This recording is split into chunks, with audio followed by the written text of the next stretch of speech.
Hello, everybody. Welcome back. I'm literally just swallowing my last bite of my lunch. Welcome back, everybody. I hope you guys are all doing well. Thank you for tuning in today on this beautiful Thursday afternoon to come and hang out with me as we fly some virtual airplanes in the virtual skies. ICPT first donation of the Steam Let's Get a Butter Landing. I'm going to be going to Canada next year for college. Nice. Sweet. That should be a lot of fun. Huge note floaties to you. Max, thank you very much for supporting the channel. I really do appreciate that. Huge note floaties. Thank you very much, Max. First dono of the day. Dropping the 5-bomb. Thank you very much for the support, dude. I truly do appreciate that. Thank you, thank you, thank you. Welcome, friends, to the stream. I hope everybody's doing well. Hope everybody's had a great week. Tons of content out there now. A bunch of content creators have obviously have this beautiful yoke and this beautiful throttle. Hope you guys have been getting all kinds of content.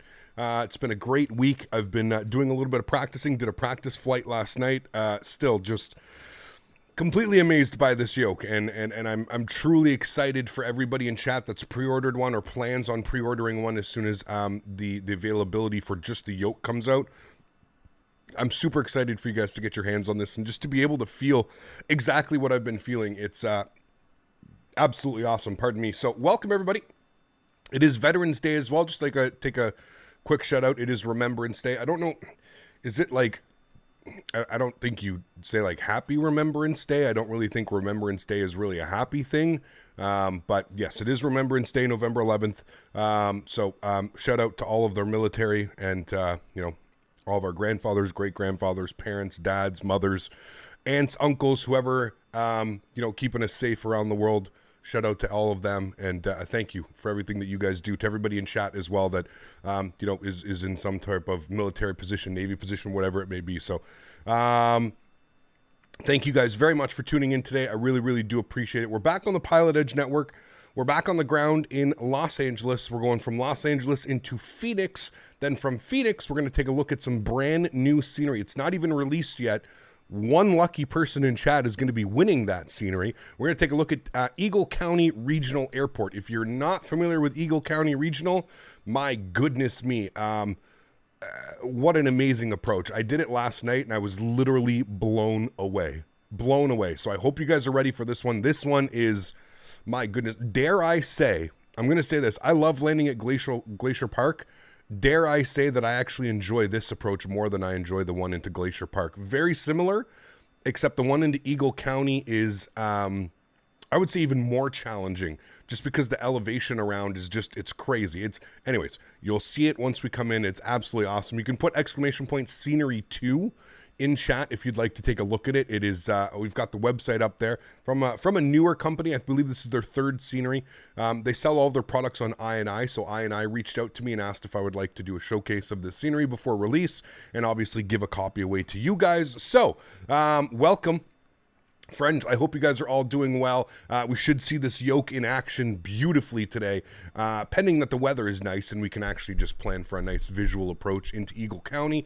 But it is going to be absolutely beautiful, my friends. Again, !Scenery for the LAX scenery, !Scenery 2 for the rest of the sceneries, guys. It's always been like that. All right, sweet. So, welcome to the stream. Hope everybody's doing well. It is Thursday. We're gearing up for our big weekend stream. If you haven't done so already, follow me on Instagram. Follow me on Facebook. We're going to be doing the Fly Tour.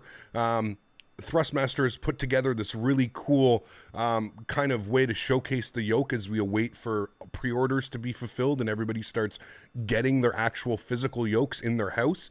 So we're doing a fly tour. I believe it's kicking off tomorrow with London Controller, who's going to be flying overseas. I believe he's going to be flying from London Heathrow to Montreal. He's going to pass the yoke over to me.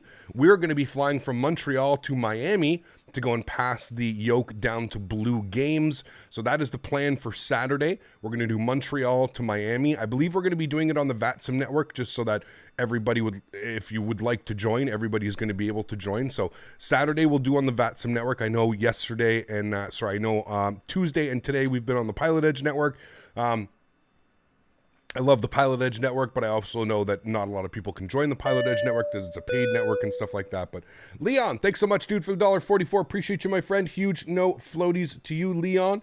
Thank you very much for supporting the channel. Leon says, Leon says, hey Cap, hope you're doing well. Looking forward to the stream. Thanks so much, Leon. I appreciate you, man. I'm glad you're looking forward to it. Should be a lot of fun, man. I'm very, very much excited for this one. So, friends, without further ado, let's jump inside the pit. Let's get this bad boy programmed, ready to rock and roll into Phoenix for the first leg. We've got some pretty crazy tailwind, so I don't think it's going to take us very long into Phoenix this afternoon. Phoenix, our flight time, what is it scheduled for? 56 minutes, so just shy of an hour. We're departing out of 24 left, arriving, I'm not quite sure. They're either going to give us 7 right or 08, probably 08 if I had to take a guess. But without further ado, friends, let's jump in the pit. Let's get this bad boy programmed, ready to rock and roll. Let's get it into Phoenix for our first leg. Should be a blast. Looking forward to it, friends. So here we go. Jumping inside the cockpit. We'll get this bad boy programmed. First thing is first, we're going to go to our electronic flight bag. We're going to go to start flight leg. We're going to go to weight, fuel, and balance. We're going to go to payload. Beautiful. On today's payload, we need 5.9 on the fuel. Good. Hey. Nope, not 59. 5.9. Thank you. And for our payload weight today, we are looking for 17.5, which should give us a 0 fuel weight of 60.8. We'll see how close that looks. All right, let's go to the overhead. We'll start working on some things. Panel brightness can go on. Good. Probe heats are going to stay off for now. Trim air's coming on. Packs to the off position. Engine bleeds off. Isolation valve open. We are planning for 35,000 feet today, so we can leave that in there. Logo light can come on. We'll get our engine start switches over to both. No smoking sign to the auto. Fasten seatbelt will go on. Good. Everything else looks good up there. I'm happy with that. Cool. Let's jet back down here. We'll take a look at the 0 fuel weight. 60.6. Hey, I'm perfectly fine with that. Cool. That's fine. So let's come down here. We'll start programming some things. If you are interested, I do have my own CDU, which exactly replicates the one that you're seeing right here. The link is in the description. You can put !FMC in chat. I'm going to go over to my route page, and we're using a company route today. So we're going KLAX over to KPHX 01, and that should populate that beautifully. There we go. LAX to Phoenix. Good. We'll activate and execute that. Our flight number this afternoon is Southwest. This is a real-world flight that's actually taking place right now. I think they probably just departed, or they're getting ready to depart. But this is a real-world flight. Again, you guys have been requesting more of those on the channel. I shall provide. Everything looks good. Let's go to a knit ref. 60.6. That all looks good. Cool. Let's tune to get our clearance. Actually, let's grab the ATIS first and foremost. Where are my charts? Charts are right here. We'll zoom this in here. Cool. So ATIS departure 3565. Again, one little cool feature that I really, really love about Pilot Edge is there's no like fumbling for frequencies. If you need to find a frequency, it's on your chart. Pilot Edge goes and uses all of these frequencies at every single airport, at every single center, whatever it is. They are real world frequencies. So we're going to listen to ATIS on 3565. We're going to call up Los Angeles clearance on 120.35. We're going to talk to ground on 2165. We're going to then move over to tower on 33.9, and then we'll probably be with SoCal departure on 25.2. So that's how, but we're obviously not going to get our clearance because we are using the CPDLC, so we are going to send our log on. Log on request denied. Yep, that's because it for some reason removed my call sign, so that's fine. We'll go clear. Oh, because it didn't put it in. My bad. There we go. And now we can send log on. And there we go. Now we're logged on. Okay, so now we're just waiting, usually about a minute or two, and we'll get our CPDLC clearance. CPDLC stands for, well, it's a pre-departure clearance is essentially what it is.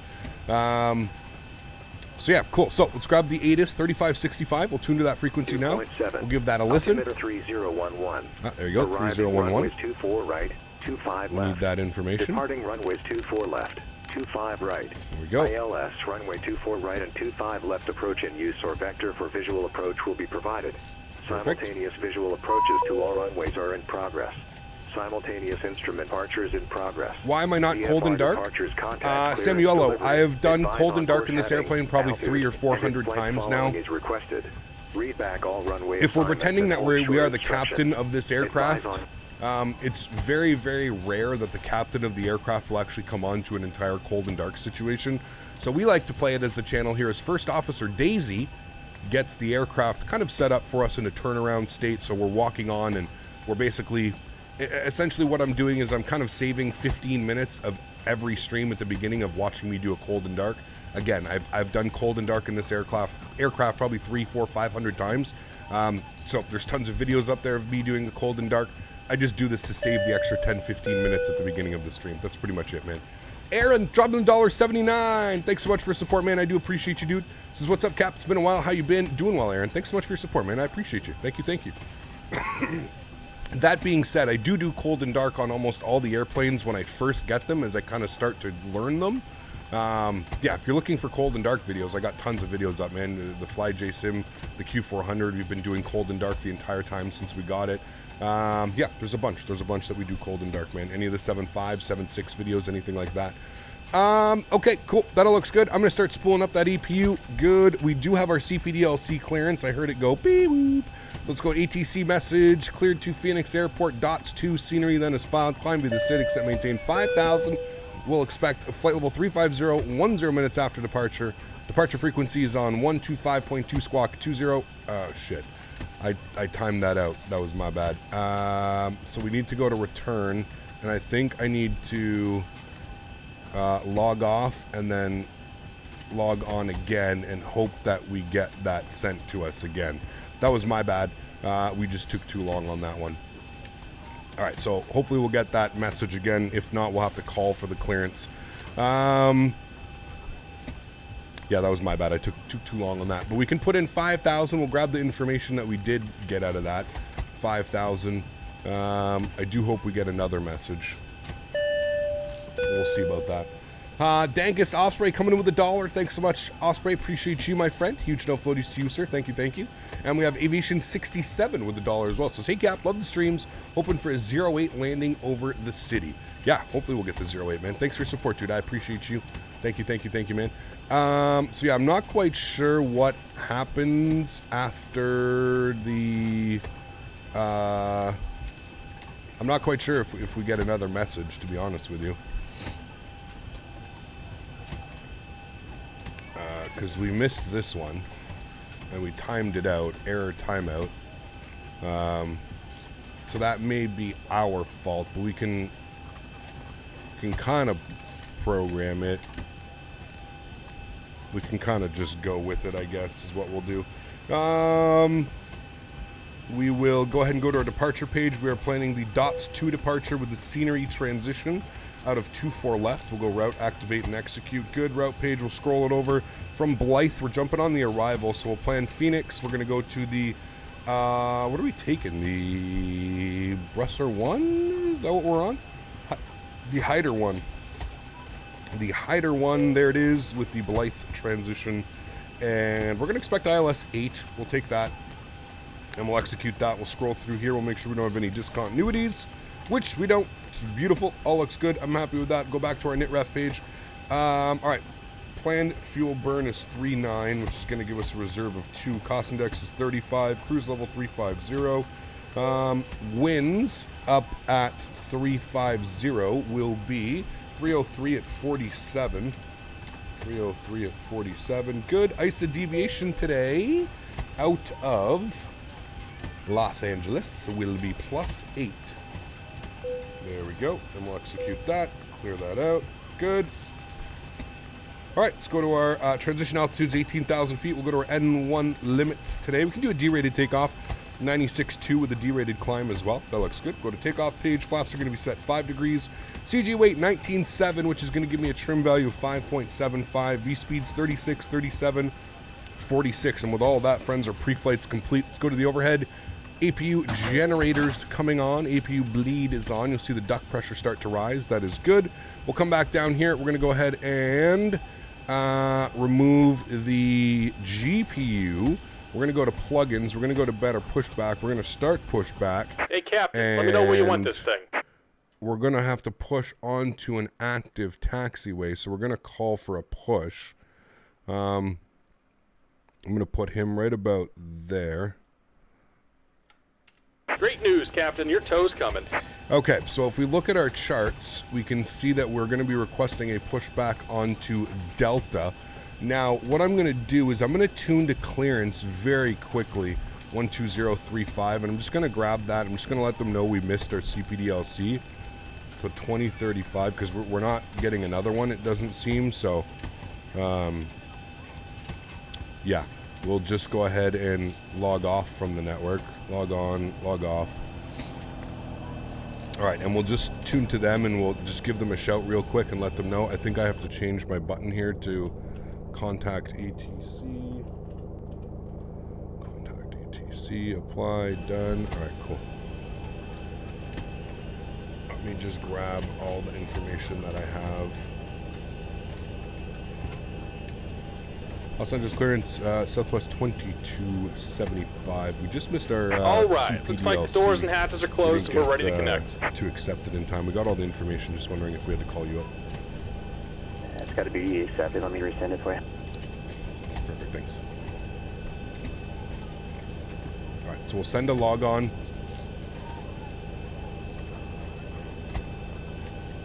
All right, so he's going to there we go. So he resent it, so there we go. We've got our ATC message. So cleared to Phoenix Airport, dots to scenery, then is filed, climb to the city, except maintain 5,000, which we've got in there.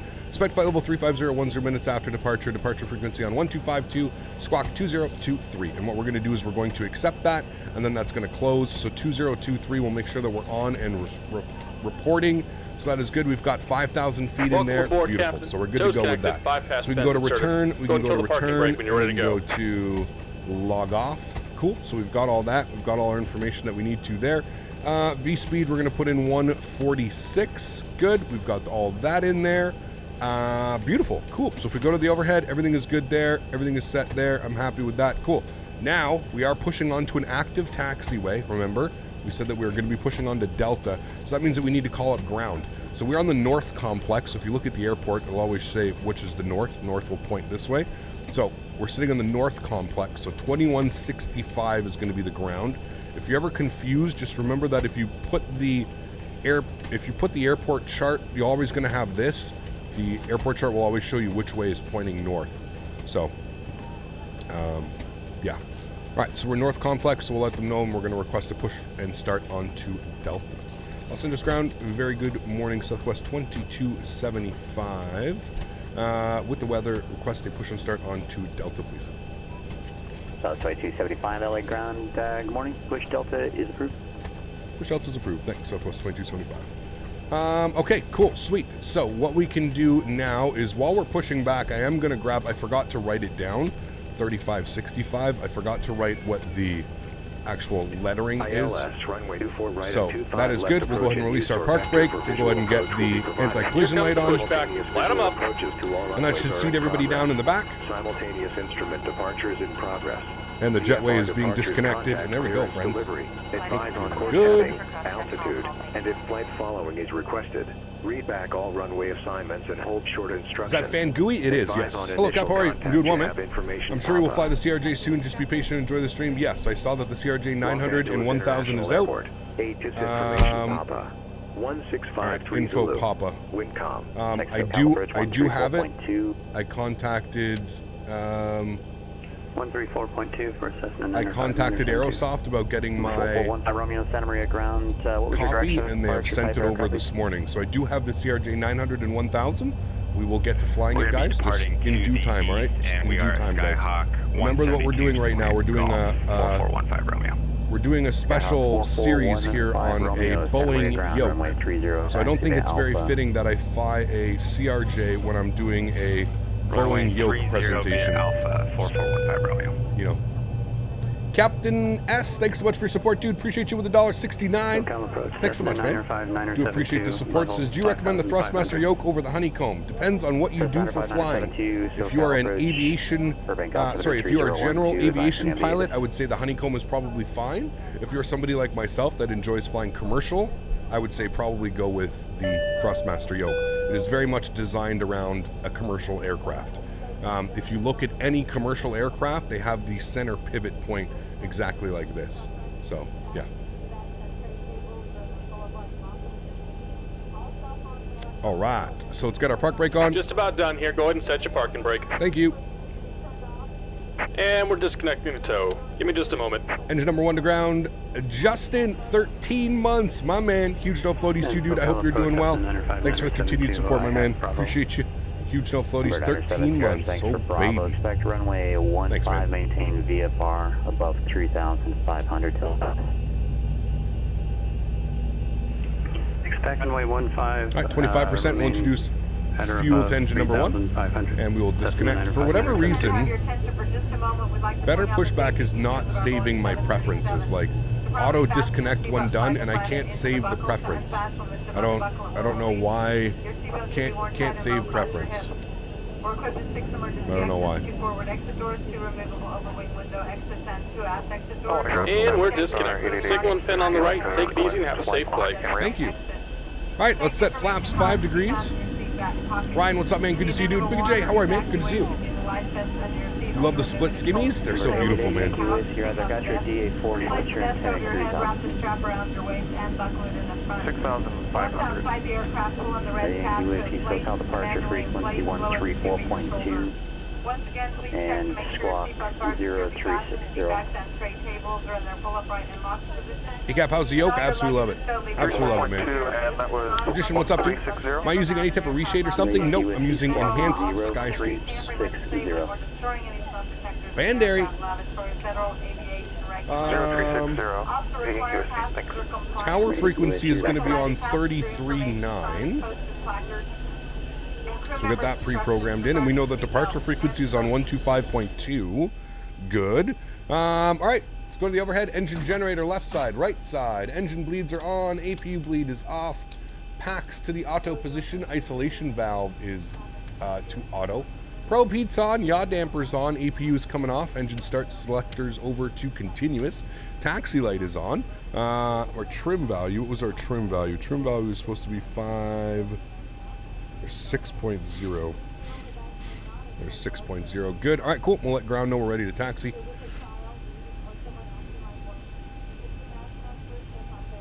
Los Angeles ground Southwest 2275 with Papa ready to taxi. 24 left.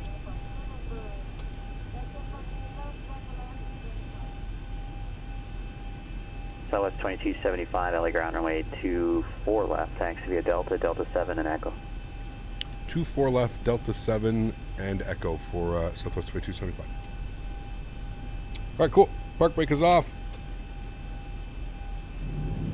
Go ahead and taxi ourselves up here. Papa. You have to say it like that. Clearance, good morning, Cherokee. Otherwise, 4746 Lima. you're not a Let's see professional. if we can get Must you use X-Vision? No. Pattern work. This is enhanced skyscapes, which also does, I believe, your clouds and your weather and, yeah, all that fun stuff. Number 4746 Lima, Burbank ground, if no problems, contact ground when you're ready. Over to Burbank ground, Cherokee 4746 Lima.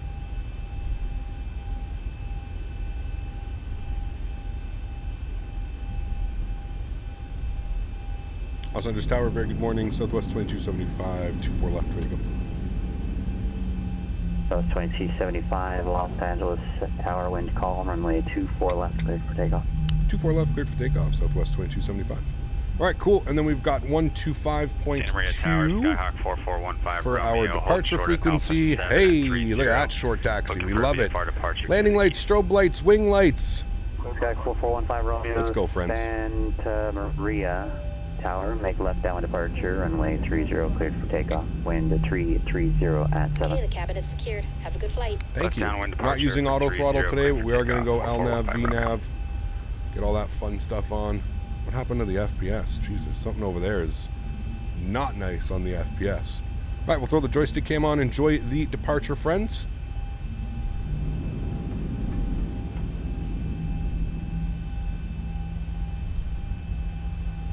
Alrighty, throttle's up to about 40%. Chrono's coming on. Let's do it, friends. Benny, thanks for support, man. Appreciate you, dude.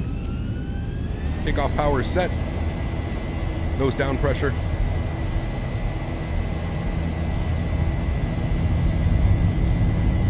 Airspeed's rolling. 80 knots. Cross check.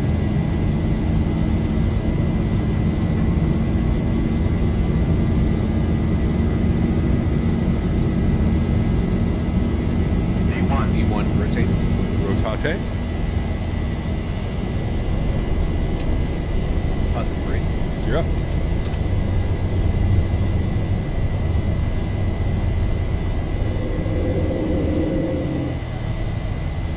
So 2275, contact set departure. departure. We'll see you at 2275. Get your departures in chat. SoCal departure, good morning. Southwest 2275, 1000. 1000. South 2275, SoCal departure, radar contact.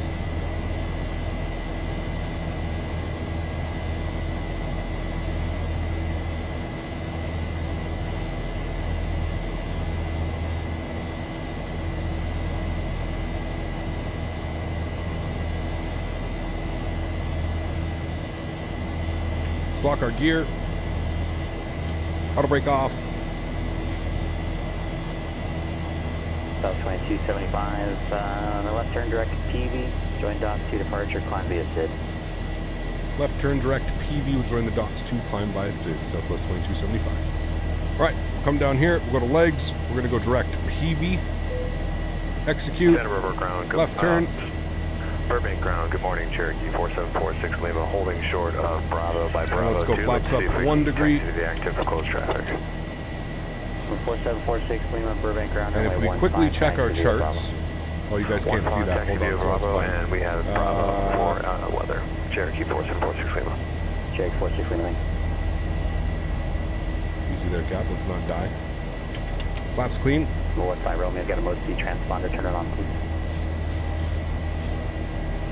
RT should be on now, 4415 Romeo. All right, top altitude is 17,000 feet. So 17,000 feet, we'll get that plugged in. 17,000's in. Man, no clouds, no nothing today.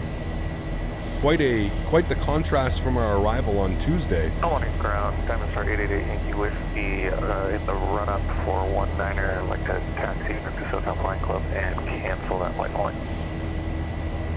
Number 8 Yankee Whiskey, roger, taxi to the ramp on Alpha. SoCal via Alpha, Diamond Yankee Whiskey.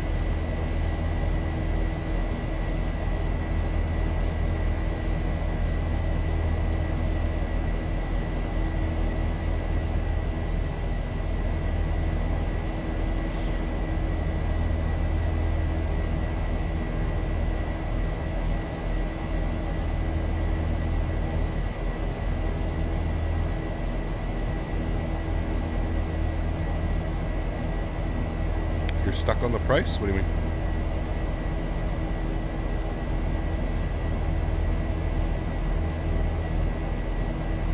I mean, once you get this bad boy trimmed out so nicely, it's just like the smallest little movements on this yoke.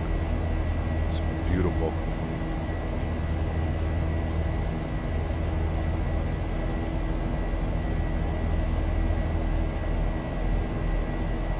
Alex Tuber, what's up, man? Good to see you, dude. How are you?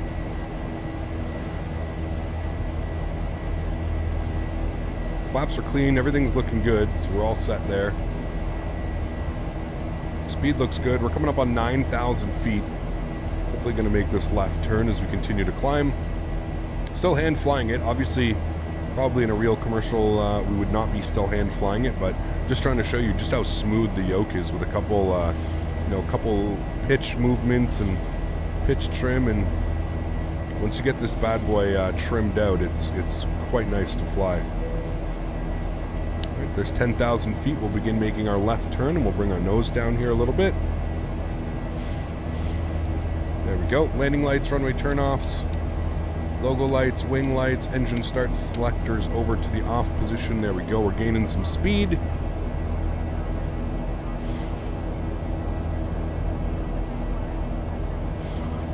A real pilot? No, I am not. Sorry. All right, let's get our autopilot on. Bring you guys back up into the flight deck. Sweet. Nice departure. If you feel like you're flying a real plane with it, it's pretty damn precise, man. It's a pretty surreal experience, to be honest with you. I'm not a real pilot, so it's hard for me to say if it feels like we're flying the real thing, but man, oh man. It's unbelievably precise. Just, wow. Yeah. If you're already on the Honeycomb, do you think it's worth flying this for airliners? Absolutely, T-Bomb. If you have the money, man. You know, like I wouldn't, you know, I would never put you in a position, I would never want you to be in a position where, like, you you know, if you can afford to buy the yoke, I would say yes, it's an absolute buy. 4746 Lima, holding short at runway 15 with information Bravo, absolute requesting buy. local traffic. If you have the money and you can afford it. Radar 72, advise Burbank Airport. 100%. What plane are we flying today? This is the Zebo mod, 737. 972 has Burbank inside. 800. We're flying Southwest colors right now. 72, cancel altitude restriction. And we're going to be jumping in American Airlines for our second flight into Eagle County. 118.7. American Airlines 737 800. Lima Burbank Tower, make right traffic. I'm going to update the weather because I feel like it's not. Clear for takeoff. Wind calm. Maybe it is. Clear for takeoff, runway 15, report midfield, look left, right traffic for Cherokee 4746 Lima. Thanks very much. Number 4415. Do I use enhanced skyscapes? I do. Yes, Nicholas. Yeah. What exclamation point clouds? Take in your altitude leaving and your destination with intended cruise up. It's a nice departure out of LA. We're leaving 4,700, intended destination. Usually it's like a big Bravo, turn Foxtrot, back to the Lima. left. Intended altitude is 5,500. It's kind of nice that they climb you over the water like this. Makes sense. We tried the yoke with the 7.5 or the 7.6? No. I've literally only tried it with the Zebo. 4415 Romeo. That's it, man. It'll probably be Zebo till Saturday. And then I'm not sure what we're going to do after that. I'm really not sure. Runner 5972, Burbank Tower, join right base, runway 15, information Bravo current. Right base. I mean, it's a lot of money, Nicholas, but if you look at it as well, man, if you get the honeycomb Bravo throttle and the honeycomb Alpha yoke, it's the same price. Contact LA Center 124.62. 230, can I get that frequency again for Southwest 2275? Southwest 2275 LA Center on 124.62. 12462, thanks so much, Southwest 2275. All right, so 23,000 to go. is what we're allowed to go to. 23,000, there we go. Good. I'll send a center, good morning, Southwest 2275, 16,500 for 230. South 2275 LA Center, morning, climb and maintain, flight level 350. 350, Southwest 2275. All right, 35,000 is plugged in. We're looking good, friends. After takeoff checklist, everything's looking good. We're pressurizing, cabin looks good. Everything is set there. Yes, yes, yes, we're all looking good, my friends. Let's enjoy the beautiful views here. Los Angeles off our wing. The Orca is the one you fly over the airport? Got you. Thank you, Alex. Yeah, that's the departure. Is it still there? Yeah. What's going on, Captain? Edmonton controller here. Nice. Canada 320. How are you, dude? Good to see you. Can we get a link to the pre-order? Yes, absolutely. I mean, the link is in the description. If you're ever curious about that, the link is in the description. I will also make a command. So I will put this up here for you as well. Copy. And let's put this in chat. And I'll throw this here. There you are. Thanks for the reminder. And there we go. Runway 15, and we'll pin that message for you. There we go. We have the Long Beach Harbor to the left of us now. Is that what that is? The Long Beach Harbor right here? What are my graphics settings? Everything's pretty much set to high end. It's not maxed out. Everything's pretty much on high. That's 972 traffic you're following is beam the numbers on right downwind for runway 15, returning base shortly. Like, I want to know. I want to know how they can even get, like, how does like a Google account even allow that to become a name? Hey, Cap, are you planning to explore the CRJ 900 and 1000? Yes, yes, absolutely, man. The AutoGen, this is all done by. This is Vertical Sim V-States. Yeah. Stay in your position. LawFox, what's up, man? Good to see you, dude. Did you know Thrustmaster is having the same restock issue with the TCA Boeing yoke as they had with the TCA Airbus pack? I have no clue, Nicholas. I do not believe so. I think they're fully ready with pre-orders and stuff like that, so yeah. Thanks, Nicholas. 3 miles. Toliss 319 or Flight Factor A320? Toliss 319 for me, for sure. Yeah. 972 traffic you're following in Cherokee. I love the throttles because it's small and it can fit on my desk, unlike the honeycomb throttles. That's it. That's like, I mean, dude, it's all about, again, like, I really don't think there's a bad choice, right? I really don't think. Right. Like, if you own the honeycomb, I don't think that that's a bad choice at all. But I'm just, in my opinion, this setup is a little bit more desk friendly as well. One day I will have that yoke on my hands. To bring it here to Ecuador, I have to sell my soul to the devil. Oh boy. Huge for support, my friend. Thank you very, very much for your continued support, sir. All the way from Ecuador. It's me. Thanks for your support, my friend. I appreciate you, dude. Huge no floaties to you, sir. Thank you, man. That's very kind. I do appreciate that. Thanks, buddy. I think you should max out your graphics. You have a very good PC. So I think everything right now looks perfectly fine. For maxing out X-Plane, the benefits far outweigh, or sorry, the negatives far outweigh the benefits. It really doesn't. You don't really get much out of X-Plane by maxing out the graphics or doing anything like that. You really don't. You really don't. Flight Factor A320 is more of an airplane feel compared to the Toliss. I don't know about that, Vin Limited. Again, I'm not a real-world pilot, man. All I can tell you is out of all of the Airbuses that I've ever flown in any sim, the Flight Factor 320 flies the worst. Now, whether that's, to me, it flies like a brick. It has no, like, there's no, like, in-between with that airplane. Unless you add 5 to 10 knots on your V-speeds, then it kind of feels more like an airplane.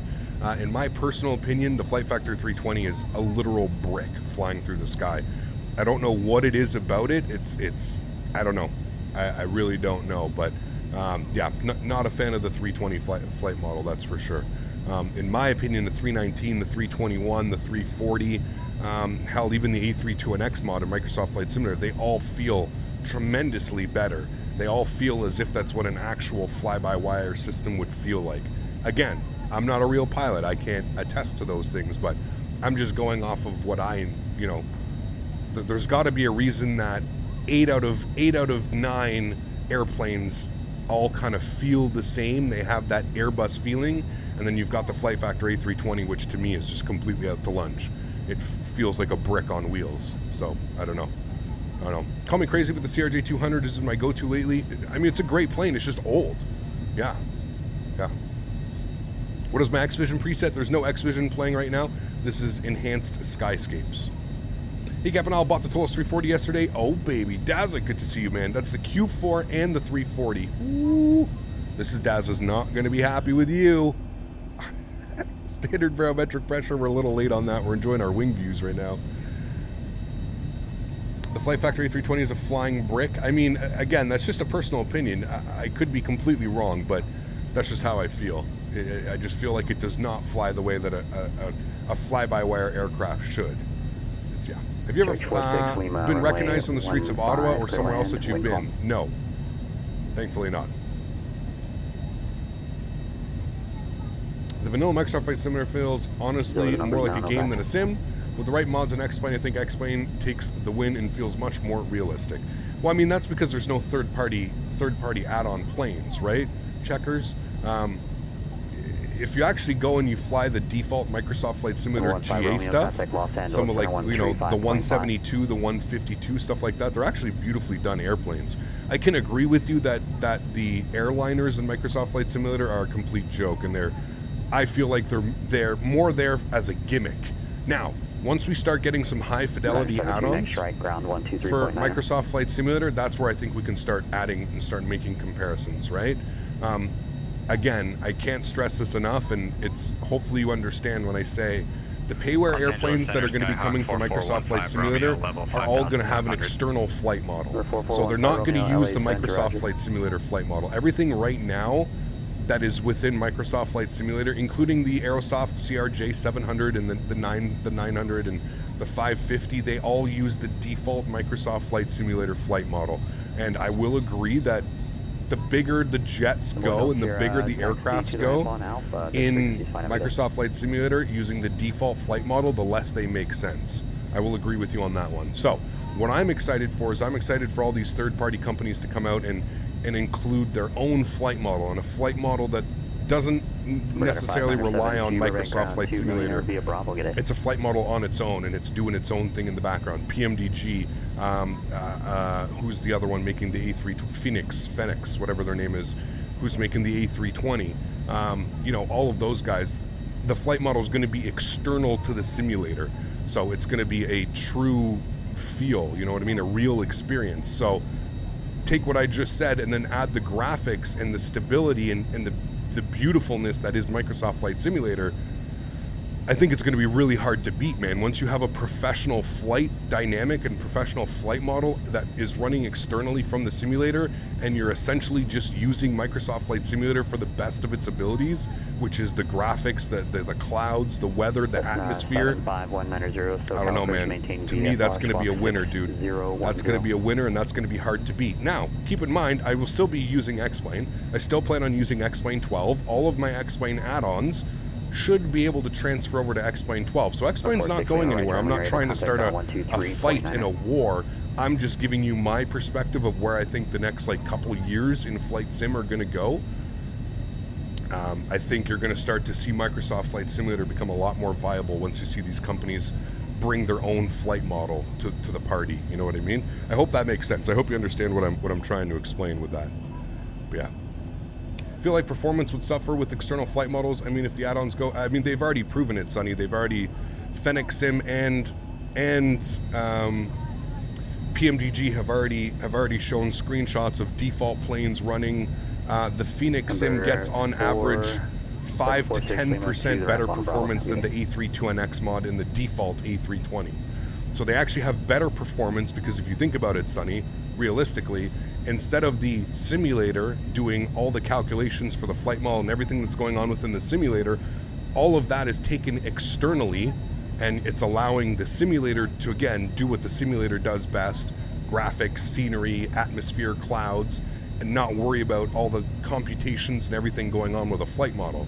So they've actually proven, I know that Phoenix Sim actually has videos up on YouTube of their aircraft sitting there with the default A320, and they're actually getting better performance. 5 to 7 frames better than the default A320, which actually runs pretty well in Microsoft Flight Sim. Performance-wise, it actually runs somewhat decent.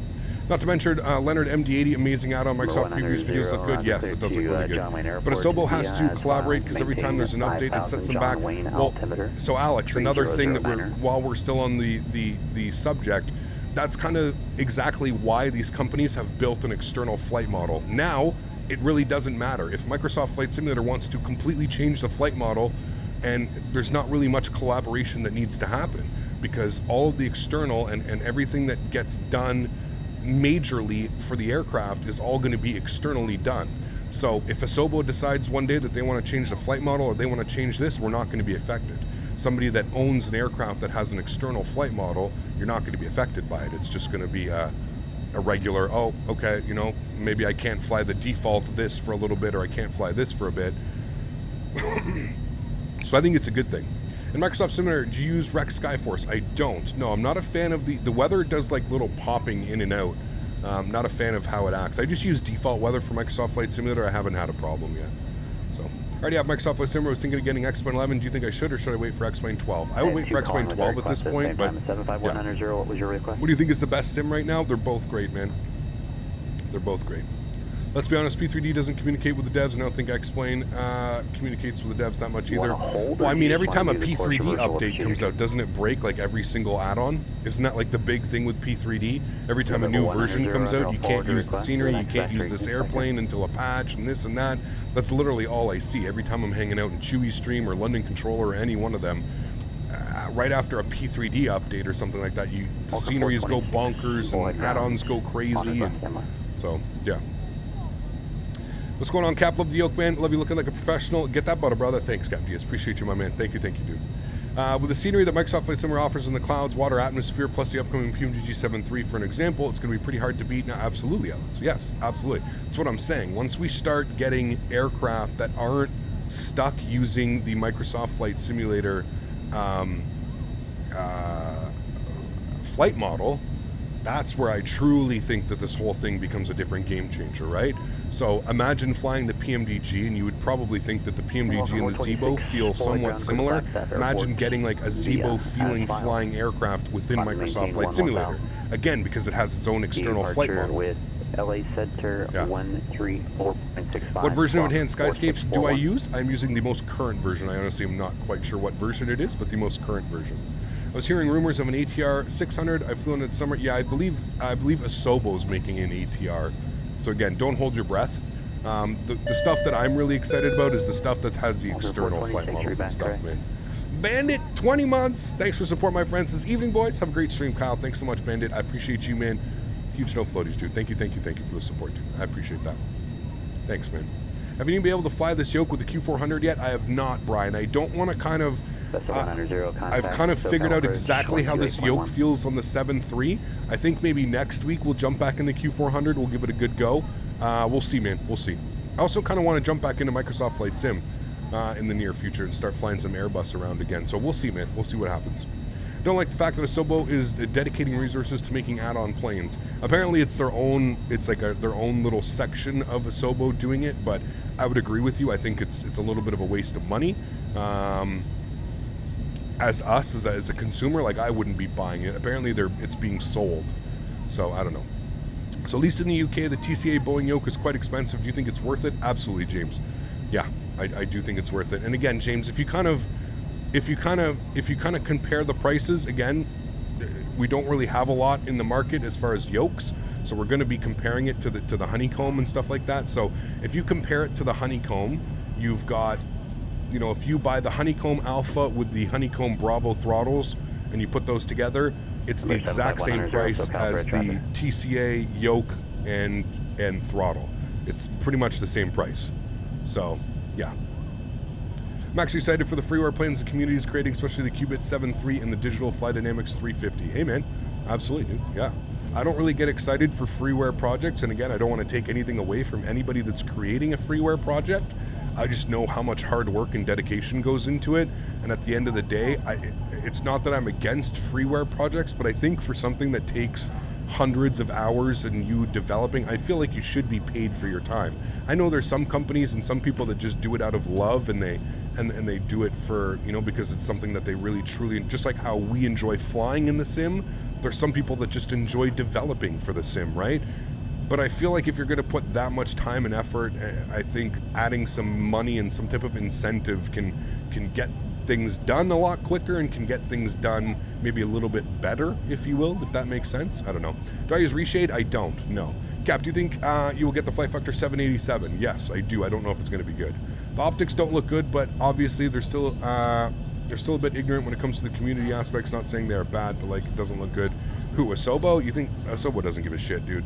They don't care, man. They have their own schedule. They don't care what the community thinks. And I mean, that's fine. There's nothing wrong with that. But yeah, they definitely have their own schedule, man. They don't care what Captain Canada and friends think about them developing something. No, there's no way. I saw that the Leonardo's MD-88, it's coming to FS 2020 yes. as well. Yes. Am I the only one that it's hyped about it? I'm very hyped. I love a good MD-80, man. The only thing about the MD-80 is just such an old plane. It doesn't mean I won't fly it. I'm definitely interested in it. I love flying the Rotate MD-80. Beautiful airplane, but yeah. Vertical Sim is making a Boise for X-Plane. Nice. I thought he already had one. No? Are you going back to the honeycomb yoke after the TCA Boeing yoke? I don't think I can, New York Aviation. I mean, maybe if we do some general aviation flying, we could probably go back, but I honestly don't know if I could, man. I really don't know if I could go back. Yeah. What preset do I use for enhanced skyscapes? Visheth, it's my own preset, so it's preset number 1, but I've changed it. And if you're interested in that, if you're interested in the changes that I've made, you can download it on my Discord, !Discord, views and info section in the Discord. It is available there for a download. What are we doing here? 51 miles till descent, not a long flight. Again, we've got a pretty wicked, well, it's kind of like a quartering tailwind.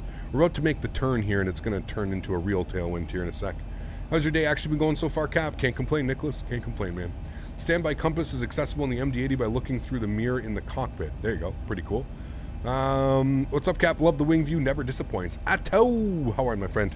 Hope life is going well, buddy. Good to see you, man. Good to see you. What is the weather doing in Phoenix?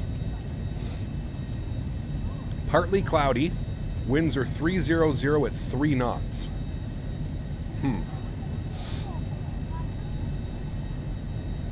Something tells me, well, it's only 3 knots, but something tells me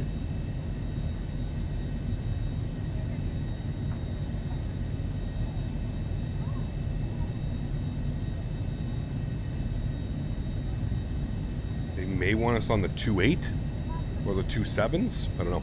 Do you think DX12 will allow for improved performance? I hope so. I hope so, Daniel. Just got the TCA side stick captain pack, so not sure I'll be springing for their yoke. No worries, Checkers. It's understandable, man. Guys, coordinating handoff. Who had a flight following request? Probably got this question before, but using a reshade or shade X, it really does look like default. I am not using any type of reshade or anything like that. I don't like the performance hit that reshades give the PC. As a streamer, I think it's important that I give you guys like the best visuals mixed with the best performance. The only thing that you're seeing here is enhanced skyscapes. So enhanced skyscapes will also change the look of the clouds and atmosphere and the sky colors. That's all we're running.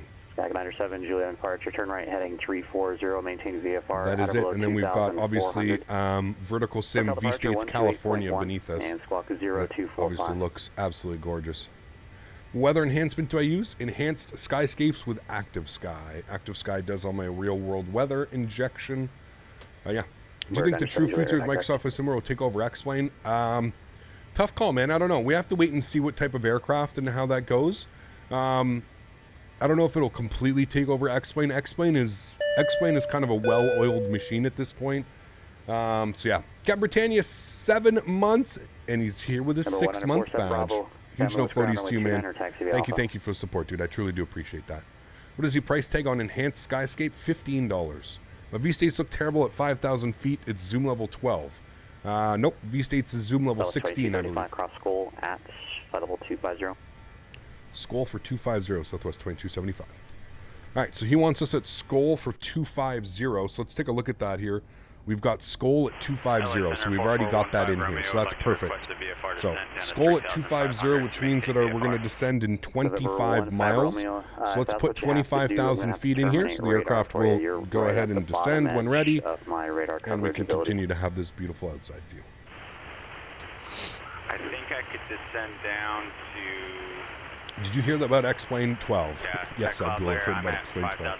I'm a full-time flight simulator content creator. I hope I've heard about X-Plane 12. One of the best flight sim streamers out there. You're the best. Thanks, Checkers. Appreciate you, man. I'm going to lose you. As you can tell with our radio coverage, it's already spotty at best. Microsoft Flight Simulator is getting the nerves with the 80+ gig updates. I'm going to have to buy more storage for it. 80 gig update? I didn't see that. That's just, it gets compressed, I believe. I don't think it's actually, but... We get a Smitty view. Yep. Do I use 4 times? Yes, 4 times FXAA and 4 times SMAA. You want a Smitty flyby? It's difficult. Got to turn all the sounds up. We seem to have a pocket over here to the north. We're going to try that 15 Romeo.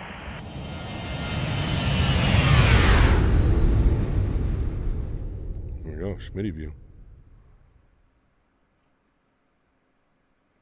Smitty. Set to 190. 14 miles to the descent, friends. 5,000 foot islands, runway 20. Have you heard about the Toliss 340? Flight Sim Realism. Hi, my friend. Good to see you, dude. Welcome, welcome. Do I miss the 350? Not really, man. I mean, when's the last time I threw the 350? A year ago? When's the last time that the 350 got updated? Over a year ago? I don't know, man. I really don't miss airplanes when I truly feel like there's just so much more that can be done with that airplane. I'm kind of, I mean, I don't know, dude. Here's where I sit with Flight Factor. Like, I respect Flight Factor as a developer. I think they provide awesome airplanes, but I think they're all over the fucking map. You have airplanes that are just sitting like in limbo, but we're announcing new 787s and 777 V2s, and when in reality you have a couple aircraft that really could use some more TLC and some love, and you're charging top dollar for these airplanes. I think that they deserve a little bit more TLC and a little bit more love. But yeah, looks like 25 left and 25 right are best runways for landing. If we're southwest, definitely going to be on the left side. Yeah, absolutely, Reese. I would agree. Do I use Vulcan? I do. Cap, your best 350 approach was the Kai Tak approach. You turned so nice. You used the 350 6 months ago, exactly, and it hasn't received an update since, but yeah, I don't know. Since you said that I expect the 350 to be updated tomorrow. Who, me? Correction, 1947 Yeah, Bravo right. 7 Lewis Tower, make left traffic. You think Flight Factor cares what I said, man? Flight Factor just let the 350 rot in the corner and forgot about it. I mean, the last thing that's been done was Toliss implemented SIDS and stars, which was huge. The aircraft needed it, but then how do you just leave it after that, right? Like, Toliss comes through and basically finishes your airplane for you. I don't know what type of agreement they had, but Toliss essentially comes through and finishes the airplane as far as system-wise. We now have SIDS and stars and all that fun stuff. Let's not forget that the airplane was out for like 3 years without SIDS and stars. What kind of... Hello, Flight Factor? Hello? Hello? You have arguably one of the best FMC setups when it comes to the 7.5 and the 7.6, and then you just have this 350 where you just don't do SIDS and stars. You just leave it limbo for 3 years. And anyways, like I said, there's... questionable, man. I have so many questions that are... I don't quite understand. I'm not quite sure how you can go forth with promoting a new product when you have products that are, you know, a third done or 2/3 done. Why are we talking about new planes when we've got planes that clearly need to be done and finished? I don't know. Again, that's just me. And again, this is kind of the rolling theme in the flight sim community. Nothing really ever gets truly finished. You just put it out, people pay you a bunch of money, and then you just forget about it. We made our money back on that. We'll just put that one on the back burner. When we need more money, we'll go back and create a V2. Albuquerque Center 128.45. 2845, Southwest 2275. We'll see you. Is the Boeing 747-400 Sparky any good? I don't know. I've never flown on it. Do I use any ground handling deluxe? Only when I have to. Only when I have to use the JarDesign products for that. So not very often. Yeah. Hopefully the new 777 is going to be great. Pics look promising. Let's hope about the avionics. Yep, it does. But what do you think about Flight Simulations Aerofly? Never flown it. After. Never flown it. Albuquerque Center, good afternoon, or morning, sorry. Southwest 2275, descending for 250 at Skull.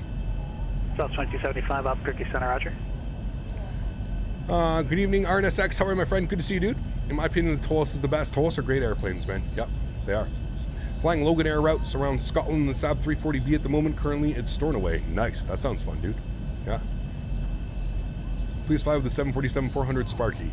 Maybe, dude. We'll see. Last time I took a look at that was about 6 months ago, and it was far from impressive, so we'll see.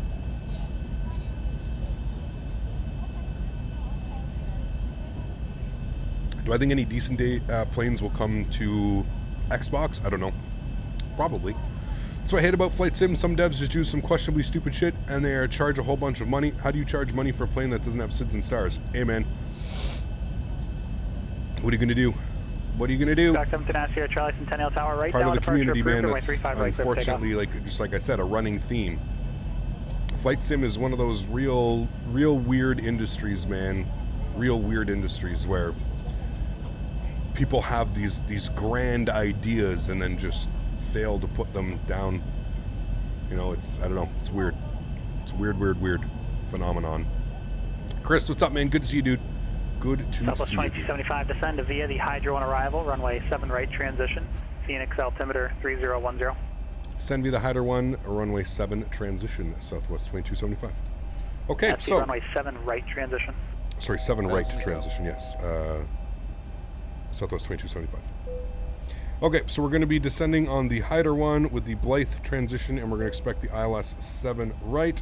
We'll execute that. All right, we're going to keep descending now. Let's go. Keep this descending. I believe we're going to open up our charts, and we're going to remove you, change. We're going to expect what? Oh. Let's go 7 right. Palm 91, descend to maintain 16,000, the Hayden altimeter 3031. Advise you have the weather at Hayden and what your approach request is. Okay, we're out of flight level 190 for 16,000. All right, and, so we need to be at 5,000, or we'll go, I guess, probably 6,000. So we'll go down to 6,000. And there we go. Cool. So that's good. So we're holding 250 for now. It looks like we're going to start our descent on the arrival in just over 10 miles. So there we go. Sitting at 2.5, starting it soon. Would you say the Thrustmaster yoke is better than the Honeycomb? Again, I don't know why. I don't know why the industry, why everybody wants to know what's like. Southwest 591, contact Los Angeles Center, 124. I guess it really depends, man. I don't think there's like a right and a wrong answer. Like, is it better? I don't know, dude. For me, yes. For you, maybe not. You know what I mean? Like, it's such a tough question to kind of answer because it depends how you fly. It depends what you fly. If you're somebody that flies a 172 around all day and every day, then no, it's probably not worth it. This is a commercial yoke. This yoke is designed around a commercial system. So if you're somebody that flies, you know, the PMDG 7.3, the Zebo, the flight factors, the you know, those types of aircrafts, then I would say, yeah, it's probably worth it. Absolutely. Is it better than the honeycomb? Well, again, I think it comes down to the user. It really depends how you use it. For my case, in my opinion, yes, this is better for me because I don't really fly GA airplanes, right? I fly a lot of commercial airplanes. I don't fly GA airplanes. I don't fly Cessnas. I don't really do that type of flying. So for me, yes, absolutely, it's better.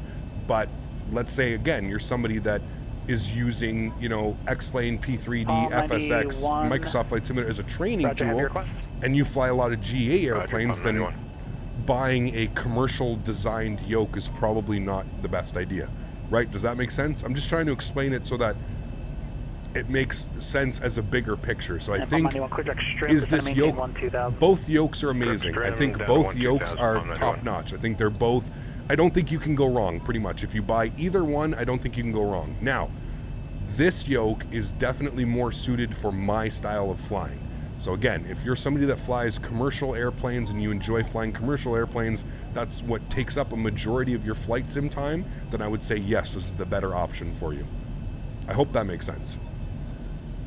The big difference, man, is just the pendular system, right? So if you go look at any GA airplane, the GA airplane is kind of designed like the honeycomb, where it has a yoke shaft that goes into the dash, and it's a pull system like that, right? You have the yoke shaft that goes into the dash, and you're pulling it out. This is designed off of commercial airplanes. So if you go look at the cockpit of a commercial airplane, 99% of them or 98% of them are going to have a column coming up from the ground that the yoke then sits on. So you have this pendular axis. So it's much more, like I said, it's much more designed for commercial flying. So, yes. Ain't the column between the legs a bit annoying? No, not at all. It doesn't even come close. Like I said, last night, I'm sitting, it's still about 8 inches, almost a foot away from me, and I'm sitting comfortably in my chair. I can reach my rudder pedals. I've got my throttles down here. I'm not having to strain left, right, do anything. Nope, not at all, man. And it's still a foot away from me. I don't know if you're somebody that sits super close to your yoke. I don't do that. There's no need. Why do I want to sit like my, you know, I'm not an 80-year-old grandma driving her car, you know, right up against her yoke. I don't need to do that. Give yourself some time, you know. I thought it would be a 1.5 hour flight, but it's just a 1 hour. Yeah, both flights are about an hour. Yeah, although the flight up to, because we're going to have a little bit of a headwind, the flight going up to Eagle County, I believe, is like an hour 20, something like that.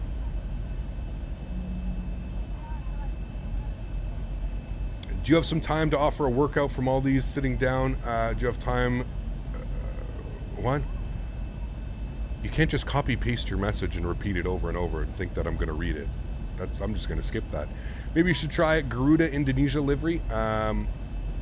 Maybe. Yeah, when we're flying in like Garuda or Indonesia, we could do that. Yeah. I don't think we should be flying Garuda 737 in California, but how does the yoke compare to the 737 yoke in the full cockpit simulator? They feel almost identical, Lucas. Another day, Captain. I need advice. The Dash 8 is losing airspeed during cruise, although my configuration is correct. However, it detects ice. I did turn on anti-ice. Any idea how to fix it? Thanks, Captain. I have no clue. Are you making sure that your props come back to 850? Make sure your props are in 850 and you have your torque set to the torque setting, usually about 64% on the torque setting. Huge no floaties to you, my friend. Thank you very much, Alex. Yeah, that's really it, man. That's really it. That's all I can think of off the top of my head. Beautiful scenery, looks so nice. Can't believe it. It's beautiful, yeah. Can't imagine how this yoke is going to feel with the new 787 coming. Oh, I'm so excited, Chris. So excited, man. I'm pretty sure, you can take this as a grain of salt, but I'm pretty sure Thrustmaster sent a copy of this yoke specifically to Flight Factor for the 787 that they are developing. I'm almost positive. That might be a little bit of insider information. Shh, we'll keep that between us, but I'm pretty sure Thrustmaster reached out to Flight Factor and they offered one of these yokes so that Flight Factor can pretty much tailor and tune the flight model to this exact yoke. That is crazy. That is absolutely awesome. That I am excited for. Yes, Flight Factor is making a 787. Yeah. Great to hear. I've flown a column yoke before. It's such a ingenuity by Thrustmaster. It is, Lucas. I mean, you nailed it, dude. And that's like the biggest thing that I can say, right? And I said it on Tuesday's stream. I said that if you're, you know, if Thrustmaster came out with the same design as Honeycomb and Logitech and CH, if it was just like a column going into, like, you know, then I don't think it really would have been anything special. It's the fact that they've designed this pivot system and this pendular system. It's just wow, man. It's quite incredible. It's quite incredible. Any chance you could say all of your graphic settings apart from anti-aliasing? It would be appreciated. Everything's like high-end, Ellis. So not all the way at the top, but all the way down.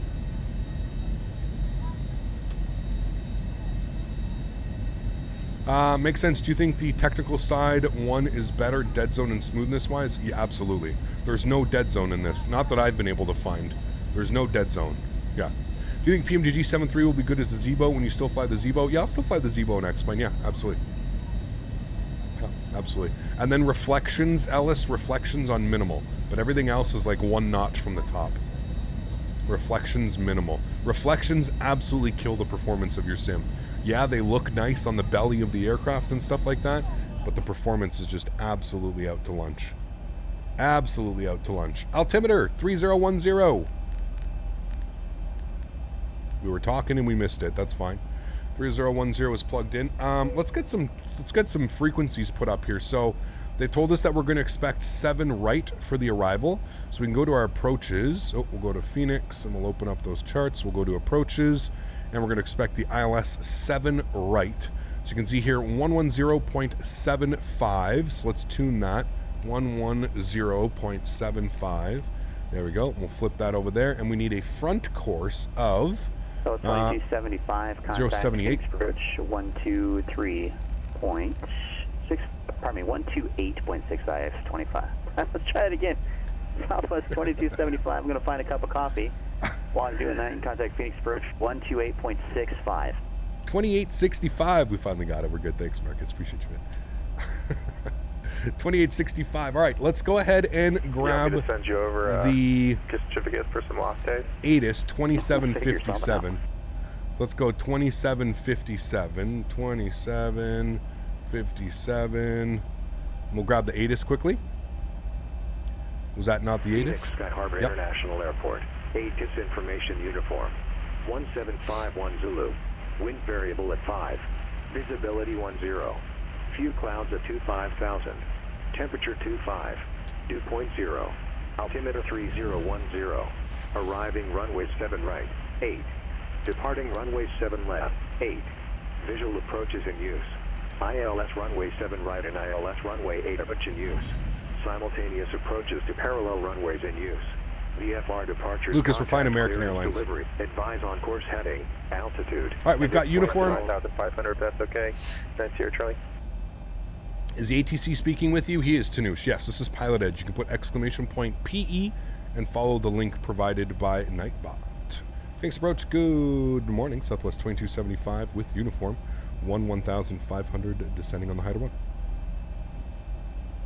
One thing holding me back on the yoke is it's about 150 CAD more than the Alpha. 3010, expect ILS runway 7 right approach.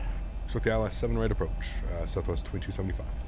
I mean, yeah, if you look at the yoke, if you just look at the comparison of the yoke versus yoke, yep, it's a little bit more expensive, absolutely, for this pendular system. I truly think it's warranted.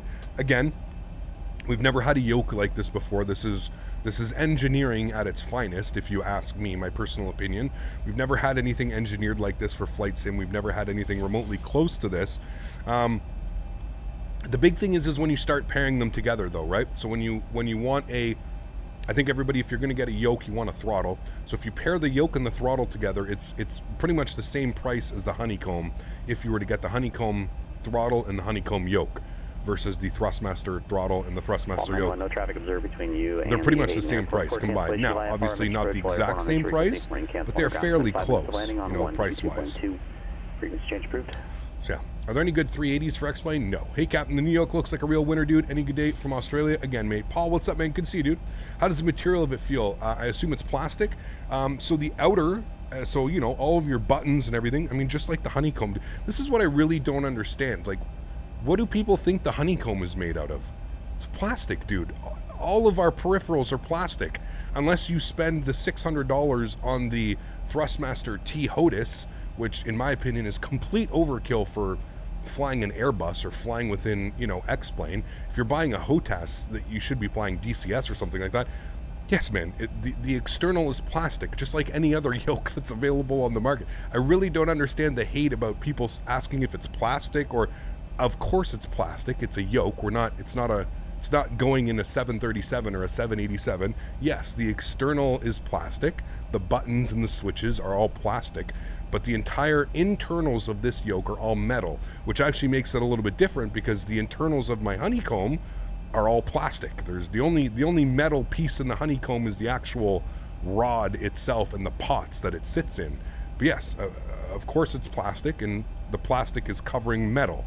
So the entire yoke is actually metal with a plastic covering, if you will, the plastic casing for all of our buttons and switches and stuff like that. But I'm just not, there's been a lot of comments, like I've seen a lot of hate, a lot of people being like, oh man, it's plastic, and it's like, the fuck are you expecting, man? You think you're gonna get for $400 or $500? You think you're gonna get like an aluminum yoke or a metal or a stainless steel yoke? Oh boy, keep on dreaming, keep dreaming. The honeycomb is smooth, high quality plastic. It's not a glossy type of plastic. At the end of the day, Ben, it's still plastic, my man. It's still plastic, dude. That's kind of what I'm getting at. Whether it's a glossy plastic or a smoothed over or rubber plastic or whatever, it's still plastic, dude. 2275 at Balti, cleared ILS, right, 7 right approach.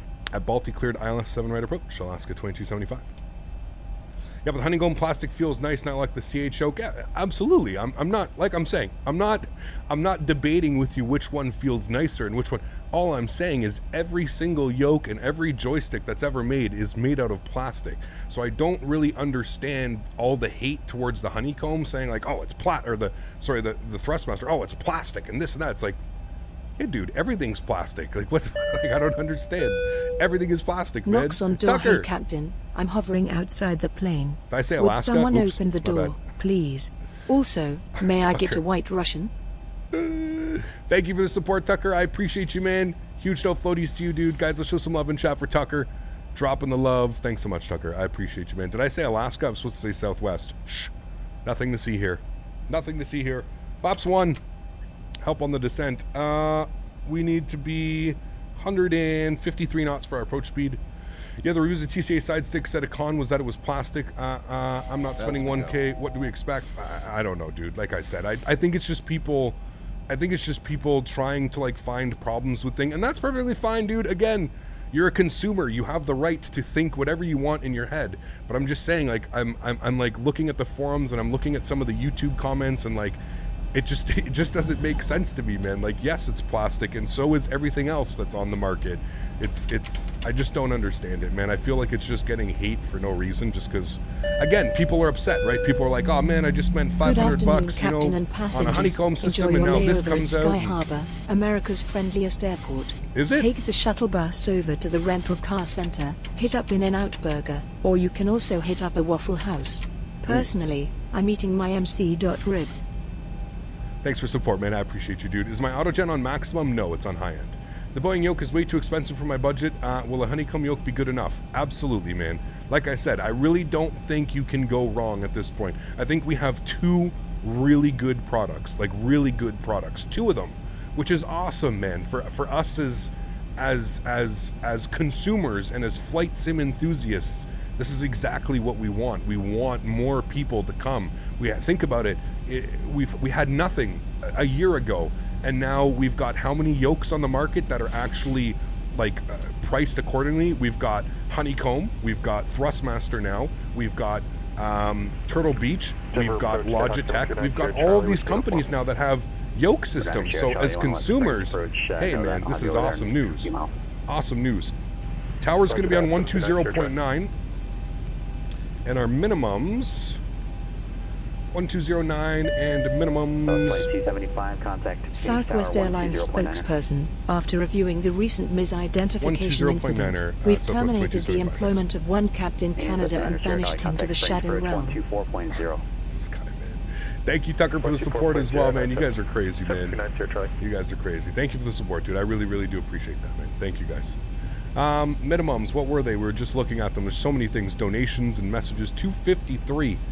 253.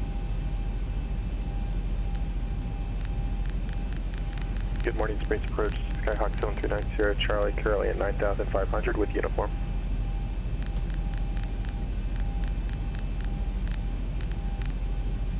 Good. Number 7390, Charlie, Springs Approach, thanks for uniform. Good. In runway 17 right, report to the airport. Okay, 10.5 miles. Looking good.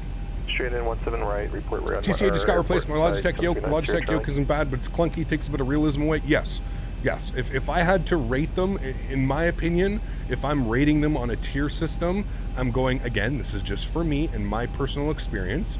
For me, I'm going Thrustmaster yoke, Thrustmaster Boeing yoke, followed very closely by the Honeycomb yoke, followed by the Logitech and the Turtle Beach products. That would be that's my rating, my tier rating. If I had to choose one, that's what I would be doing. 2,500. So, yeah.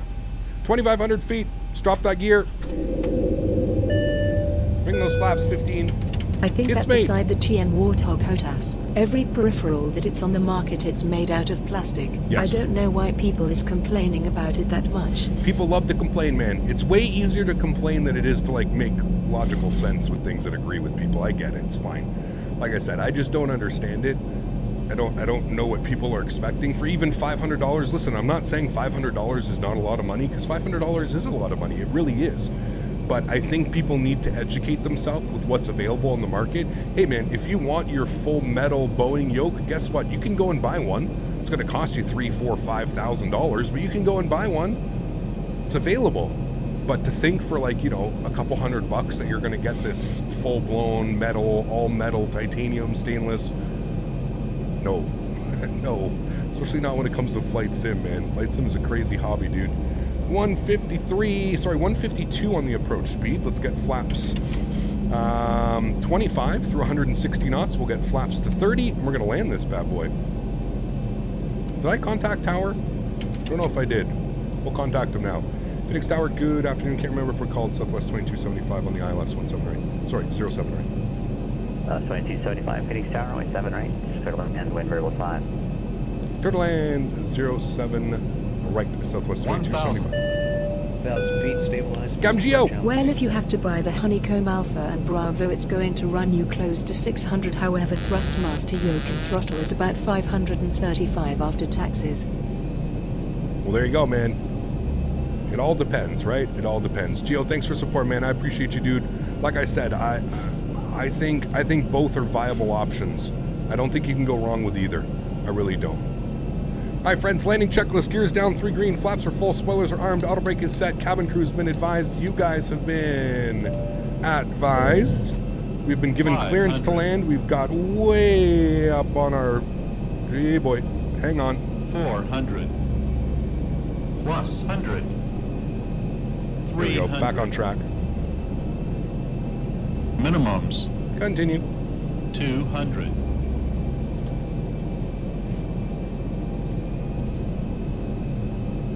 100.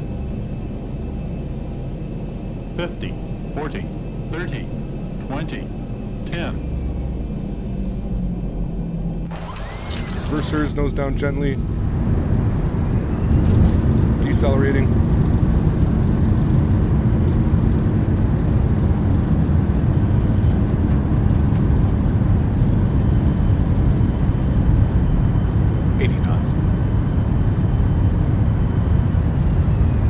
Take the high speed to the left here, ladies and gentlemen.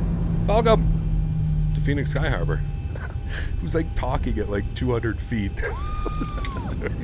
I don't know how we did that one, friends, but okay, sure, no problem.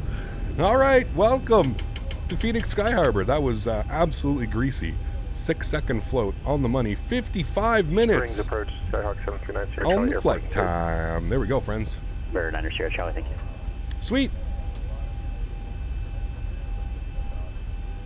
And we'll get our charts open here, and we'll get them a ring. We are vacated on Gulf 6. And Sky Harbor Tower, Southwest 2275 is vacated Gulf 6. Southwest 2275, continue Foxtrot all the way to the end, hold short runway 7 left, Foxtrot 13. Foxtrot all the way to the end, we'll hold short Foxtrot 13, Southwest 2275. All right, cool, sweet. Let's get our landing lights off, strobe lights off, wing lights off, engine start switches off. We'll spool up the APU as well. 1, 2, and 3. Good. So we're going all the way down here. Foxtrot 13. Nice landing. Beautiful approach. Butter or plastic? You guys crack me up, man, so much, dude. I love it, man. I just... Oh, you guys. You guys, man. Stop it, you guys. Remember, guys, if you are enjoying the stream, don't forget to smash down that thumbs up button. We're flying into Eagle County Airport next. You're not going to miss this one. This one is absolutely beautiful. Definitely looking forward to this. We are going to be giving away a copy as well. So after we land in Eagle County, we're going to be giving away a copy of the scenery. So make sure you tune in for that. Super excited about that one. All right, flaps are cleaned. Auto brake is off as well. Spoilers are clean. APU is spooled. All right, we're looking good. This is Foxtrot 11. He wants us all the way down to Foxtrot 13. So 2275, Foxtrot 13, cross runway 7 left, and then straight ahead into the ramp. This frequency is fine now. Good day. All right, Foxtrot 13 crossing 27 right and into the ramp straight to this frequency. Thanks for ATC, Marcus. Hopefully we'll see you soon, man. You bet. It'll be, I guess I gave 7 left, but it'd be 25 right on that side, so you can cross runway 25 right, Foxtrot 13. 25 right at Foxtrot 13. Thanks so much. Southwest 2275. Runner Sierra Charlie, contact Springs Tower, 119.9er. Contact Springs Tower, 119.9. That's Sierra Charlie. Denver, Palm 91 is down. Did you try the Turtle Beach? I did when I was at the expo, yeah. And I'm just going to be honest with you, it felt exactly like the Cytec/Logitech. I wasn't impressed with it, I'll just put it that way. Springs Tower, Skyhawk wasn't impressed. Sierra Charlie inbound. A digital copy of the Yoke? Yes. Mr. Smitty, good to see you. He kept using the add-ons for trees. I think so. I think I'm using vertical HD trees, as they're called, or something. Can't remember. That's Sierra Charlie. You want to get your strobe light on here, crossing the runway.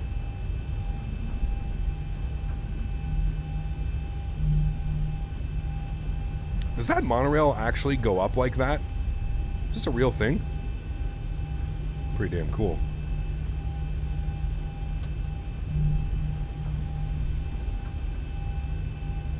Alright, strobe light back off. APU gens are online, APU bleed is on, engine bleeds are off. We're looking good there. Runway turnoffs can come off as well. We're literally going to go straight in here, friends. Straight in. Actually, we'll go one terminal over. Does Turtle Beach turn 90 degrees? I think so, but I'm not sure. I really didn't have time to like sit down and use it to its max potential, if you will. Yeah.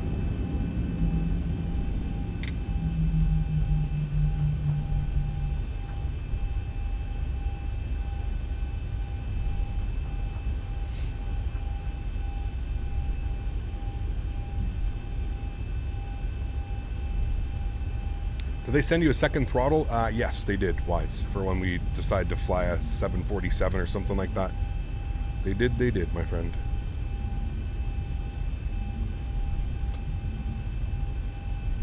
All right, we can take this first left in here to Charlie 6. And we'll make sure that our taxi light is off. We don't need to go blinding anybody.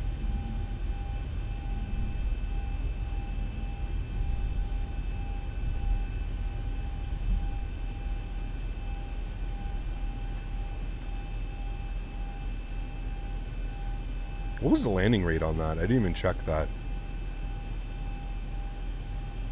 I think it was sub 70 though, which is always a good landing. I almost felt like we bounced it, but I'm not quite sure. It may have just come up off the struts. Park brakes on, APU's on, gens are on, looking good. Engine number 1 is off. Engine number 2 is off. Ladies and gentlemen, welcome to Phoenix Sky Harbor. Seatbelt signs are off, anti-collision light is off. Oh, baby. Welcome, my friends. What a beautiful flight that was. Absolutely awesome. Hope you guys enjoyed that. 55.5-minute flight time. Gorgeous.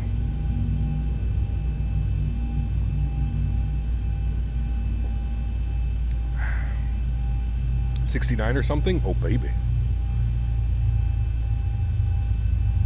Beautiful flight. Cool. Let's toggle. Sorry, we'll disconnect from Pilot Edge. Captain, the monorail is their SkyTrain service that they added between terminals, parking and the city's light rail system. Oh. Well, that's pretty damn cool. I didn't know that. Thanks, buddy. Very damn cool. What CSL models do I use? Pilot Edge has its own CSLs that I'm using. Normally, I think I use XCSL. You'll have to talk to Bearded Yeti. Bearded Yeti's like the mastermind or the person that found this for me. Yeah, they're pretty bumping though. I do agree. All right, let's toggle replay mode. Wait, did I disconnect from Pilot Edge? I did. All right, cool. Let's toggle replay mode and we'll back the sucker up. We will take a look at that arrival. We were a little bit chatty Cathy on that arrival. Not so much paying attention and more talking about the yoke and its plastic abilities. We got a little bit high on the glide slope. We technically probably should have been a go-around at that point. We won't talk about that, shall we? This is why I am a simulator pilot and not a real-world pilot. But probably would have gone around at that point once I think we were 4 white or 3 white, 1 red. Probably should have gone around. But that's okay. We got her down nicely with a nice butter as well to top it off. What's the next flight? We're going into Eagle Creek.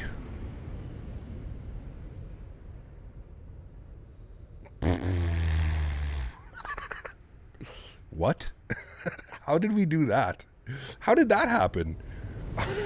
That was literal perfection, dude. How did that happen? Gap, just wondering if you plan on using the CRJ 900 1000. Yes, absolutely, dude. Absolutely.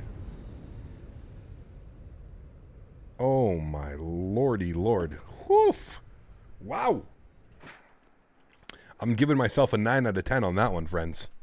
That was silky smooth. Silky, silky smooth.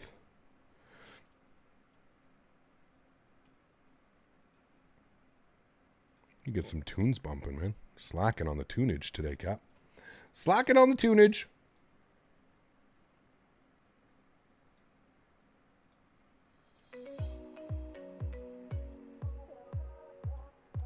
Woof. Oh, that wing view is going to be spicy. Ready for this one? She's going to be spicy.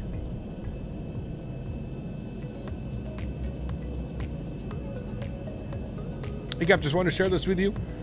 Jake just shared the stream to his Facebook page. Awesome. Thanks, Becca and Jake. Appreciate that. Silky smooth. Woo.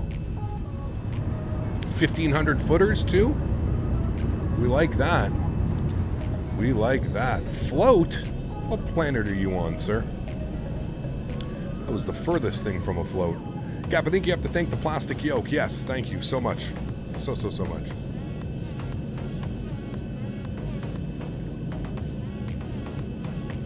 Gap, you getting FS Realistic? Yes, they sent me a copy of it.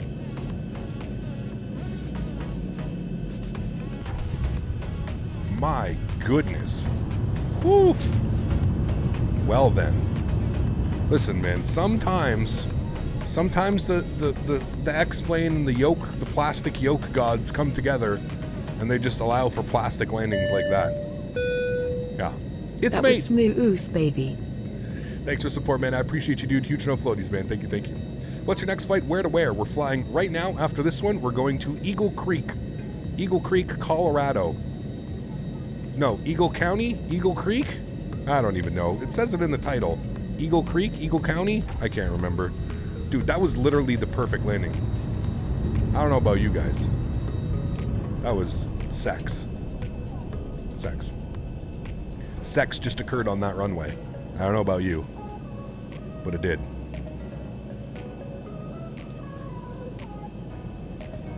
Using the freeware head shake? No, I use XP Realistic. What's the weather like in Canada today? 7 degrees and mostly cloudy.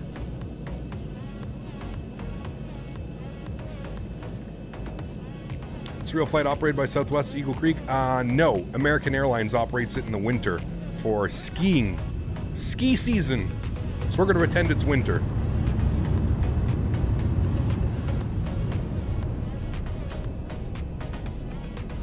All right, friends, I'm going to set you guys up here with a nice replay. And I'm going to get set up for the second leg. Safe sex using plastic. Hell yes. 25. All right, guys, enjoy the replay. I'll see you all in about 5 or 10 minutes. 1,000. 1,000 feet, stabilized, Mr. Birch, altitude set.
I've never really been the one who's worried, always been the one who's keeping it cool. The kind of guy who chill while others hurry. I didn't know that I've been the fool. I've been telling lies about something real, but I know love is based on honesty. Kept thinking how real love should feel, knowing that it's not just you, it's me. 'Cause I was made to be free.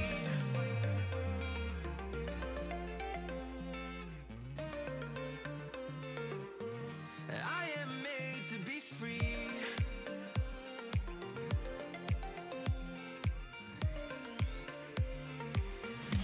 I am made to be free.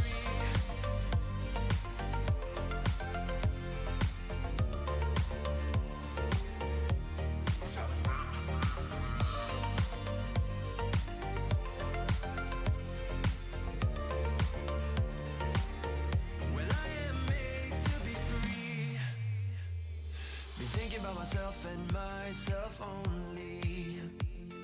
I've been like that since I was a kid. I've always put my feet wherever I want to. Before I saw who I could be, kept thinking, where did I go wrong? Then realizing where I do come from. Was asking how real love should feel, knowing that it's not just you, it's me. 'Cause I was made to be free.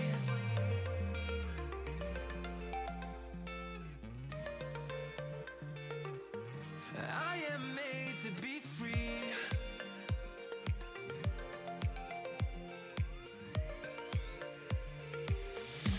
I am made to be free.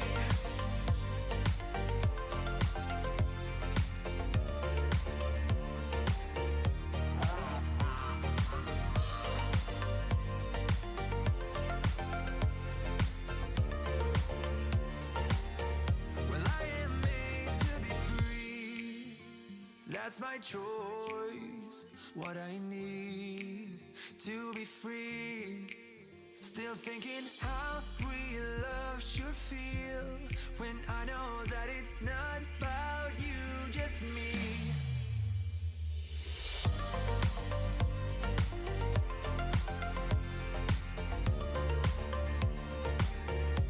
Cause I was made to be free.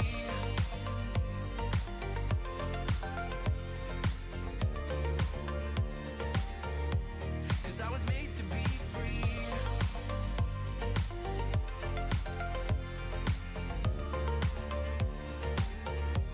Cause I was made to be free.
Oh, baby. Welcome back inside the simulator, friends. Hope you guys are all doing well. Hopefully that break didn't take too long. Let's get ready to rock and roll our second flight today. Where are we going? Eagle County. What's it called? Eagle County. Yes, first time flying into here. And I got to let you know, this approach is no joke. Keep in mind, we are giving away a copy. The scenery is not released yet. It will be released, I believe, within the next week or two. But we are giving away a copy today. So if you do win the copy, it'll probably be comped to your iBuilds account within a week or two. So just keep in mind. So we are doing a giveaway. If you've never seen any approaches into Eagle County, my goodness me, this thing is absolutely beautiful. So I'm very excited about this one. Welcome back, my friends. Hope everybody's doing well. Without further ado, let's get this bad boy programmed, ready to rock and roll. I've got about an hour and a half, I think the flight is. What is it? Let's take a look here. The flight is an hour and 27 minutes. Gonna have a beautiful approach through the mountains, into the mountains. It's gonna be delicious. I'm excited for this one, friends. So without further ado, let's jump inside the pit. We'll get this guy programmed, ready to rock and roll. First thing is first, let's come down here. We're going to start our flight leg. We're going to go to weight, fuel, and balance. We're going to go to our payload page. Fuel on today's flight is 7.5, so we'll go ahead and plug that in there. Looking for a zero fuel weight today of 60.6 once again, so I'm just going to put 17.5, and that should be good. Cool. Let's go to the overhead. Let's start working on some things. We'll get our panel brightness up. I'll get our trim air on. What we can do now, too, is we're going to open up our fans GUI. We are American Airlines. Oops, sorry, we're supposed to be on 37 Charlie, Boeing Toronto, how do you hear? 122.8, there we go. So we are American Airlines 1309. We'll throw that in there, and we'll send log on request. There we go. We are logged on. Beautiful. All of this is looking good. Let's continue up here. Packs to the off position. Engine bleeds off. We are expecting 35,000 feet once again. Logo light is on. No smoking to auto. Fasten seatbelts to the on position. Everything looks good up there. I'm happy with that. Beautiful. We come back down here. We should see 60.6, which we do. Good. Let's come down here to the FMC, the CDU, the MICDU, whatever you want to call it. I'm not going to get upset. Cool. Let's start programming in some things. Let's go to our route page. We're going from KPHX over to KEGE. There's our...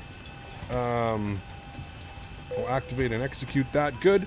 There is our CPDLC. So we'll go to ATC messages. Cleared to Eagle Creek Airport. Marble 1. Uper. Then is foul. Climb to the SID. Expect 350 10 minutes after departure. Departure frequency 19.2.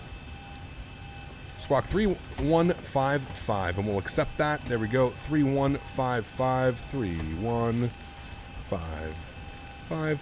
Good. Turn that on a reporting. Set it and forget it. Cool. Everything looks good down here. Our flight number this afternoon is American Airlines 1309, which we got that. Plug that in there. Cool. If we go to our departure page, we're planning for the Marble 1 departure with the Uper transition out of runway 08. Go to route, activate, and execute.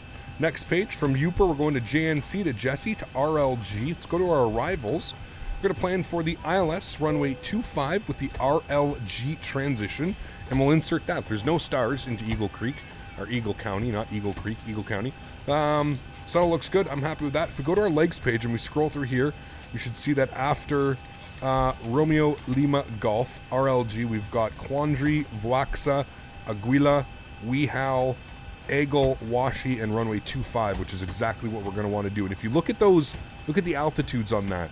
So above 14, above 13.8, above 12.9, above 12.2, and you can see there runway 25 sitting at 65.95.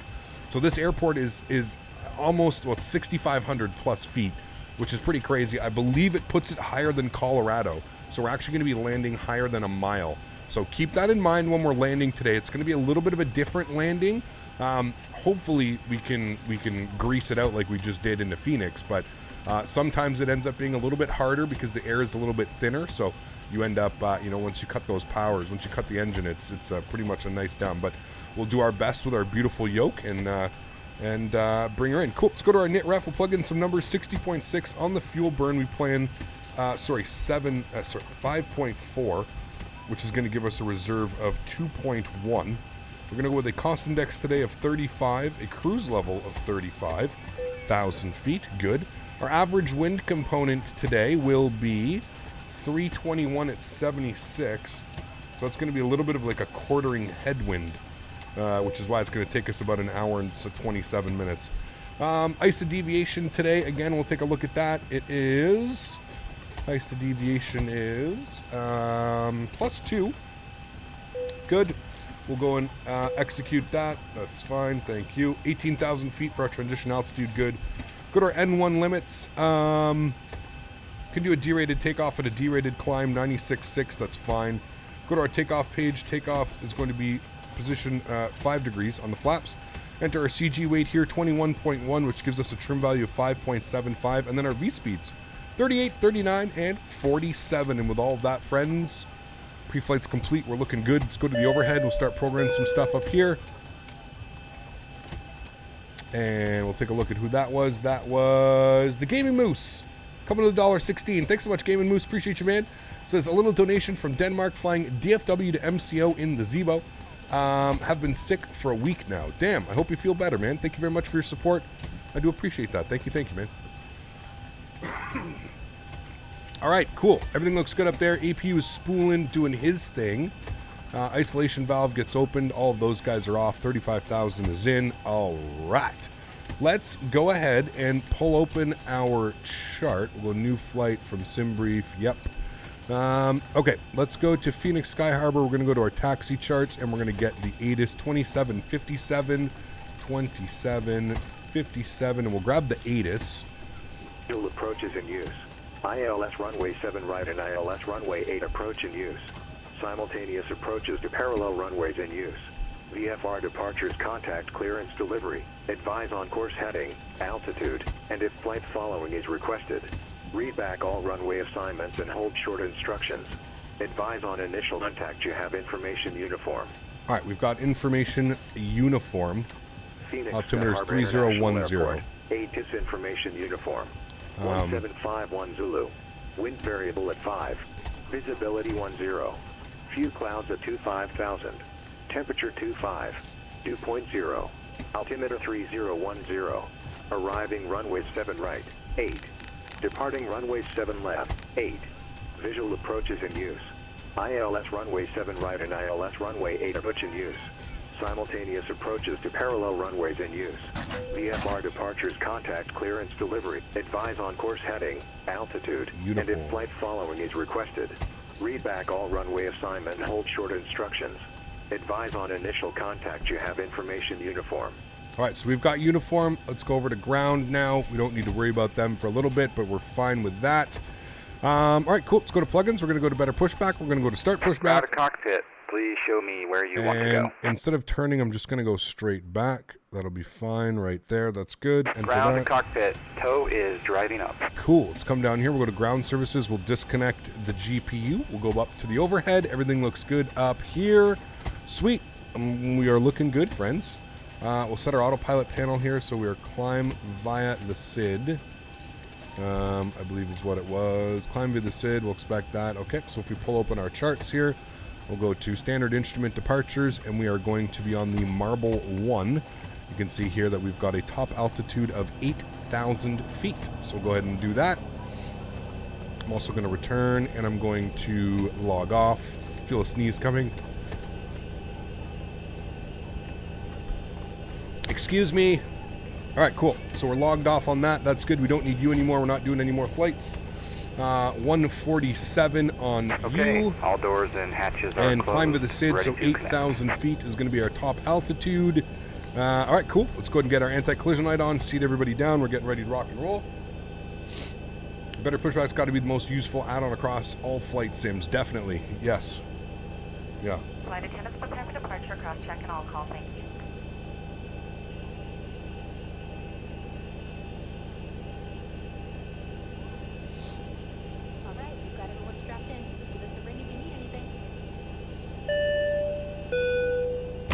I like your streams. Toby, thanks so much, dude, for the $3 donation. I appreciate you. Huge no floaties, my friend. Thank you, thank you. So very kind. Glad you're enjoying the stream, man. Pin inserted. Release parking brake. Thanks, dude. All right, flight director's on. Auto brake to RTO, and we'll release the park brake. There's starting pushback. and you may start engines. No jetway. Don't know why we're hearing a jetway noise. Thanks, Toby. I appreciate you, man, dropping the $3 donation. Huge no floaties to you, man. Thank you, thank you. Really do appreciate that, man. Thanks very much for your support. I have the Airbus version of the whole set. Should I get this? Is it worth it? Because I'm just 14. I don't know, Risky. It depends, man. Depends, dude. If you think you're going to be in flight simulation for a very long time and this is going to be your hobby, I would absolutely suggest it. Yeah. Engine number 2 over to ground. And we're going to be looking for 25%. We'll introduce fuel. Thank you, handyman.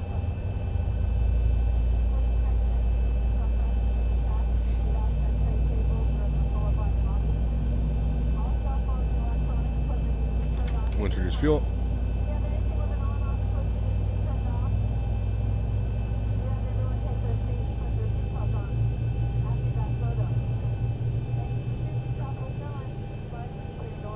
Operation complete. Set parking brake. Park brake set. Disconnecting tow. Stand by. Engine number 1 to ground.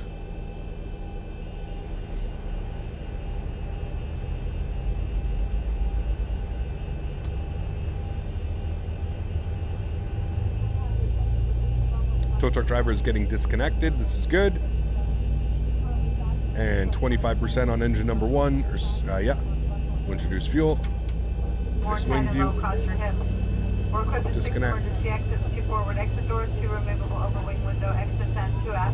Sorry, Gavin, have to go back in 10 minutes, so hope we don't miss the takeoff. Xander, no worries, man. Does Zibo have a SimBrief OFP connection like the E32NX? Yes, kind of. But it's company routes, so not really. You have to save the company route to your X-Plane output folder, and then you can. Disconnected and bypass 10 has been removed. Hand signal will be on the right. We'll see you next time, and have a great flight. Thank you. Flaps are going to be set 5 degrees. Good. Guys, if you haven't done so, don't forget to smash down that thumbs up button. Hopefully we've reached our goal of 300 likes. Very much appreciated if we have. Righty, looking good. Good, and we need a trim value today of 4 point... Reset that, because it's obviously not very happy.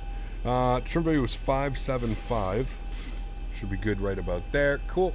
Let's go upstairs. Engine gen, left side, right side. Engine bleeds on. Engine, APU bleed is off. Packs to the auto position. Isolation valve goes auto. Probe heat is coming on. APU is coming off. Engine over to continuous. And we'll release our park brake. Cool. And we'll go ahead and turn out to the right here.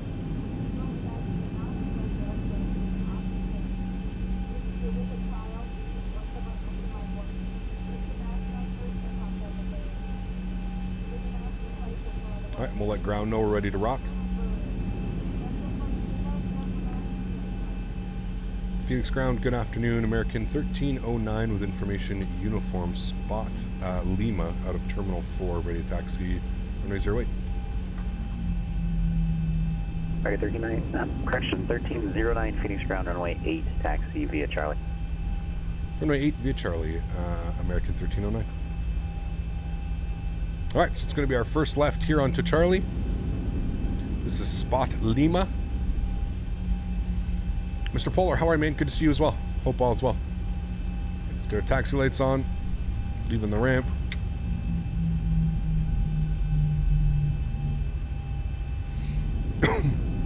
Arizona is awesome. It is. Beautiful place. I'd love to visit one day. All right, let's go. Eagle County Municipal Airport. Do you recommend Track IR? Absolutely. I love Track IR, man. Just keep in mind, the lower the frame rate, the less Track IR will be appealing. So if you have a higher frame rate, I would say anything above like 40 in Track IR looks good. When you start to get around 30, 35, moving the camera, you know, you can start to lose a little bit of FPS and stuff. But yeah, what plane is that? That is the Zibo Mod 737-800. I like this. This is Mr. X's Phoenix. Charlie Billings, it's a little bit old, but he recently updated it. Okay, I heard you. I heard all of your previous calls as well and tried to reply. Number 37, Charlie Billings, Closing Airport, Billings 5 departure. Air vectors Billings VOR, then is filed. Maintain 7,000. Expect 2000. You're 49 likes over 300. Well, nice. Thank you very much, guys. Squawk 3624. All right, we're going to get VNAV, LNAV. That's Postman by the Billings 5 radar vector. Postman, Billings. Arizona is the Grand Canyon state. He is. Yeah. How much is track hour? Depends. 37, Charlie, read back, correct? Yeah, I apologize for the earlier transmission. All right, we're going 080 on the departure. Good. Now, Nicholas, what if I told you that he was a cancer survivor and unfortunately he lost his voice box because of cancer? How big of a piece of shit would you feel? Just think about things before you mention things in chat, my friend. That's all I'm trying to say. Don't make fun of people like that, man. You never know what other people's circumstances are and what they have going on in their life. So kudos to him for, one, beating cancer, and two, having the balls and courage to still fly online and come on a network and hang out. So I know you didn't mean anything bad by your comment, but at the same point, you have to be careful with what you say, man.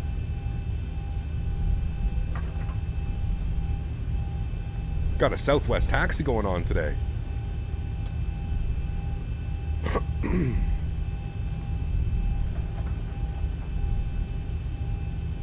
We did a check on our recall. I think we're looking good. Skyhawk 2438 Echo Central Ramp. Taxi 16 right, westbound VFR departure. This is the monorail comes all the way out here. It's pretty cool. Pretty crazy, actually.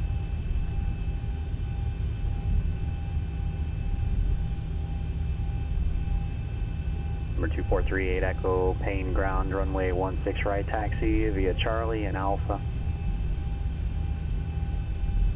They always taxi like they stole it? Absolutely, man. They're like, well, we don't want to be here on the ground. Let's get out of here. I love flying out of Phoenix. You have the mountain range over there in the background. What are those? What's that mountain range called? I'm sure it has a name. But what do you use for ground airport ground staff? That is Pilot Edge, what you're hearing right now.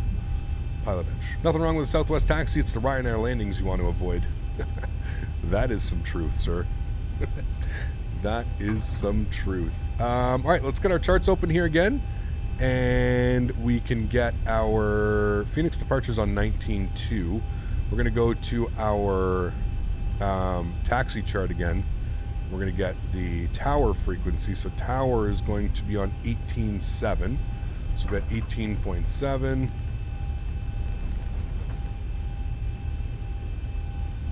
18.7, and we'll tune the tower.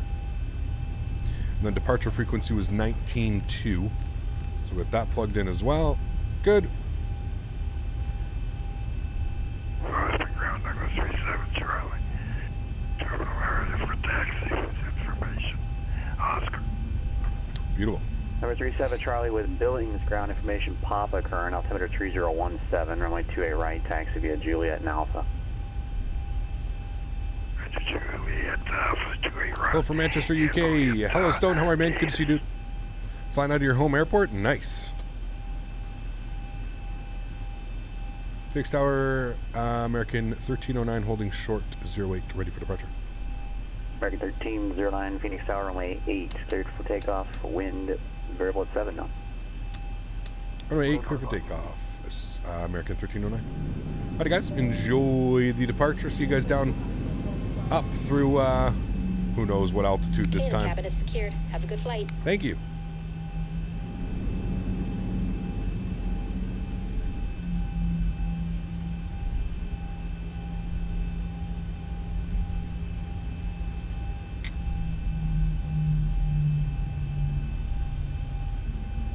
Walker 426, contact Phoenix approach 133.57.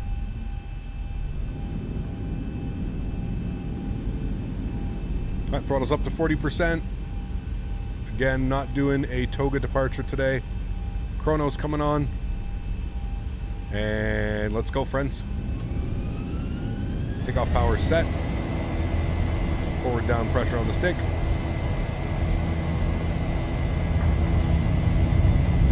Airspeed's rolling. Phoenix approach, Walker 426, 11,000. Release the column, cross check. Zulu would like to request a VOR 21 circling at Flagstaff.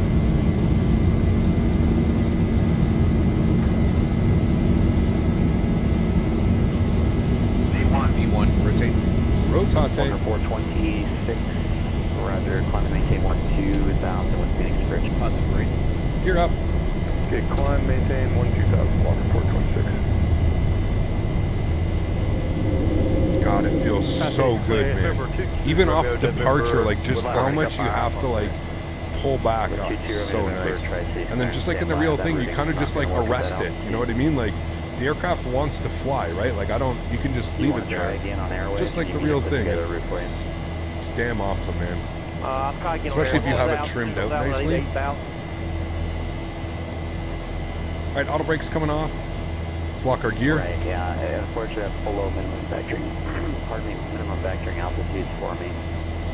It's going direct. So again, let's get our autopilot, or sorry, our auto throttle armed.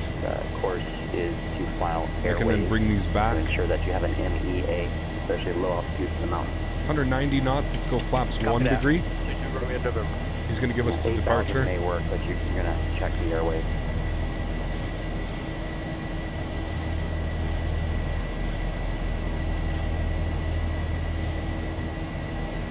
Let's get our runway turn-offs, our taxi lights, and our wing lights off. At 220, we'll go clean on the flaps. American 1309, contact departure. Departure, 1309, we'll see you. Get your departures in chat. There's 220, we're going clean. Fixed departure, good afternoon, American 1309, 4500 bicep. American 1309, Phoenix departure, radar contact, climb and maintain, flight level 210. Flight level 210, American 1309.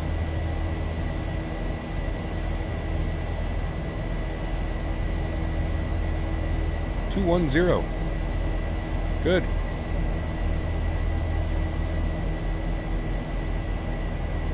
God, I love departing Phoenix, man. It's beautiful. 426 crossing Flagstaff VOR at 12,000 and cleared VOR. We're going to have some amazing ortho en route as well. Okay, cross Flagstaff at maintain 1 to we're going to go through V-States, Nevada, and I think just cut a little corner of Utah, and then into Denver. So all V-States today. 12,000 and cleared VOR. My apologies. At 12,000, clear the approach, Walker 426.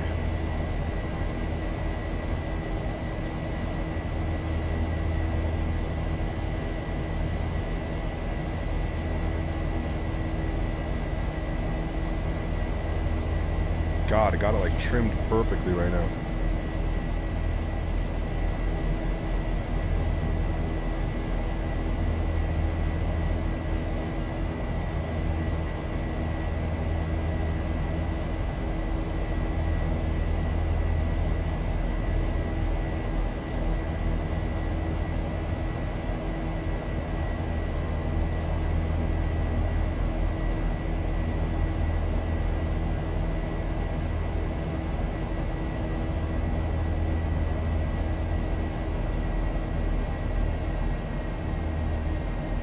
I'm not sure why we want to do 1,000 to go. Altitude intervene because he's given us clearance up to 210. He didn't say climb by a SID.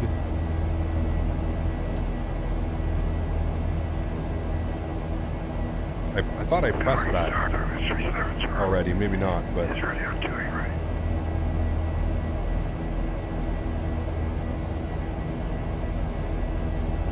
Number 37, Charlie, Billings Tower, fly runway heading runway 28 right, cleared for takeoff, wind 220 at 8. Right, build some speed.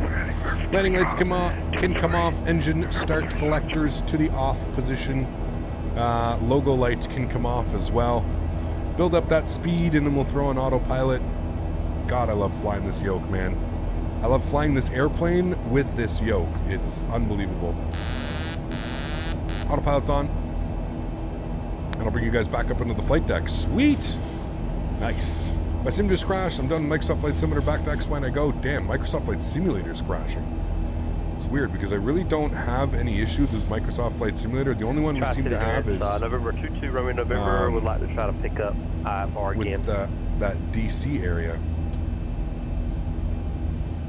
Is DC area still all broken in Microsoft Flight Simulator? 22 Romeo November is going to be a full. Because I spoke to JarDesign and they confirmed that it wasn't their scenery. So.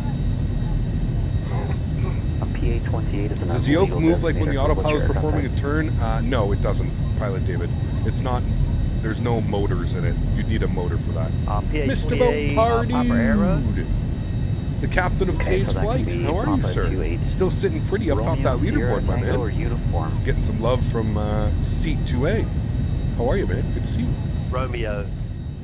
All right, if you need a designator list, the FAA does publish, I think, in the... Sort of inexperienced with ATC. Don't you have to ask for IFR flight following when you get on a new frequency, or is that what you thought? That's if you're doing VFR. Yes, so sir, we have an IFR flight plan. We filed a flight plan. Alright, just Papa 28 Romeo. PA-28 we're all screwed. Number that encompasses about... The sim crashed early on approach to LaGuardia from Dallas Fort Worth. Damn. Warriors. Are you flying anything with an autosave? Dude, that's why I refuse to fly any plane without an autosave at this point, again, man. The FAA has a published hopefully in the future, I have no clue, David. That costs a lot more money, man. Lot more money. You can get motorized yokes, but they're like 2,000 euro. 437 Charlie, contact departure. 37 Charlie, good day, sir. Thank you. American 1309, contact Albuquerque Center 134.32. 3432, we'll see you, American 1309. All right, 3432, he's going to give us higher, I guarantee it. Albuquerque, good afternoon, American 1309, 15,500 for flight level 210. Who's the maker? It is Thrustmaster. American 1309, Albuquerque Center, climb, maintain flight level 350. 350, American 1309. We're 37 Charlie, Billings Bar, radar contact. All right, so there we go. 35,000 feet is in. We're ready to rock and roll. Beautiful. Let's get these gorgeous wing views. Yeah, I'll get you on course as soon as you reach minimum vectoring altitude. Really want to upgrade my sim to the Yoke again. I had a SciTech, but it sucked. It broke. It got my money back at least after it was 2 or 3 years ago. I always use a HOTAS after that. Yeah, no doubt, man. I wasn't a big fan. You know, I still have my SciTech, man. I mean, it did good for, like, I think the SciTech and, like, the Turtle Beach and that type of yoke, I think it's good for great for a beginner, somebody who's just getting, like, into the hobby. I think this yoke is a little bit better for somebody that's kind of established himself and he knows what to fly and how to fly it in that type of way, if that makes sense. Like, yeah. Julie, thanks for support. I appreciate you. Huge no floaties to you. Thank you. Just noticed you're flying over my city. That's awesome. Nice, dude. Sweet. How does Pilot Edge survive? There are only 13 planes online. November 22 Romeo, November, full route clearance, cleared to... Pilot Edge does a lot of contract work, right, Mats? You have to understand that as as well. Pilot Edge is used by a lot of schools. A lot of stuff with Pilot Edge. Yeah. These controllers sound like the real deal. Yes, absolutely. Can we get an external view of delivery, please? Yes. I just have to make sure that our sound is turned down and we don't go deaf. Battleground VOR. There you go, man. Bravo Tango Golf. Then direct. Maintain 8,000. We're about to switch into, so this is, I believe this is V-States, Arizona, and now we're switching into V-States, Nevada.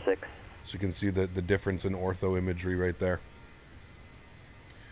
What was the first yoke that I got? The SciTech yoke. Yeah. Does Enhanced Skyscapes as well as Active Sky for XP decrease FPS? Depending on your PC and depending how you run it, New York Aviation, it can. If you run Enhanced Skyscapes in OpenGL, I find like my performance isn't very good. But if I run Enhanced Skyscapes in Vulkan, I really don't notice a difference. Pilot Edge is like a gym, lots paying for a subscription that they don't use. Could be, yeah. You have that volume mixer in X11. Can you say how and what it's called? Andrin, yes. Put exclamation point B2 in chat. 86. Exclamation point B2. Just buttered the Saab 340B into Iverness. Nice. Sweet, dude. It'd be nice for V-States to merge seamlessly. Portland Airport, Tri-Cities, 7 It'd be tough, right? Because I think they're all coming from different sources at different times of the year. And, VOR, Papa Sierra Charlie. Victor 520. Lima Sci-Tech yoke with a rubber band mod. Listen, man, anything that I have to mod myself like that is not really a fan. What I like about this yoke as well is it comes with extra tension springs. So if you would like to make your yoke a little bit more tense, it comes with these springs, which are extremely tightly woven, and yeah, you can add those onto your onto the yoke. They actually comes with instructions on how to open it up and how to implement them. So yeah, I am using the yoke right now just as it's been sent to me, default pretty much, and I really like the feeling of it. I think it feels great. Arrow 22 Romeo November, read back is correct. You got a tailwind during the CTP, you were so lucky. Nice. My B2 is not working. I pasted it on the script folder and it does not show up in game. Weird. Make sure you're running the most current version of Fly with Lua. That would be my only thing. Your Fly with Lua is out of date.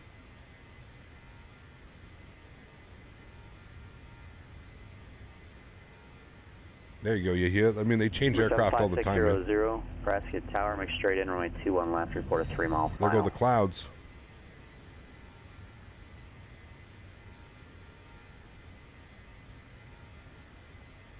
Is there a Flite yoke stick that has force feedback that you would recommend?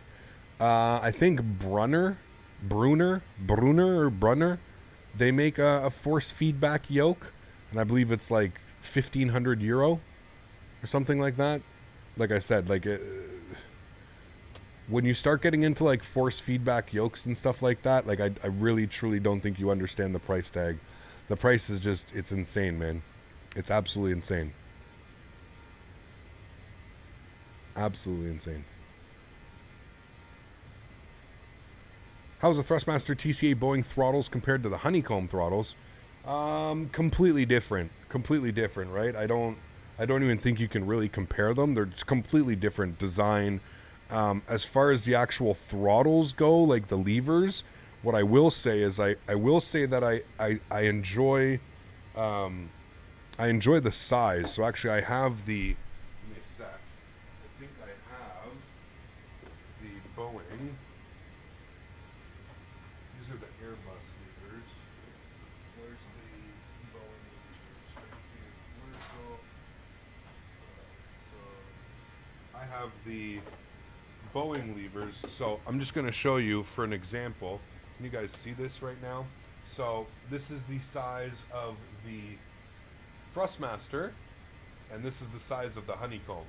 So I'm pretty sure you're able to see that the Thrustmaster is actually the real size. So I do like that this is a 1-to-1 replica of what it is like in the 787. So these are molded and replicated after a 787, and you can see the size difference, right? So I'll put them like that so you can see them side by side. So that's the size difference. So that's one thing that I really do like about that. I really do like the size of those. I think they're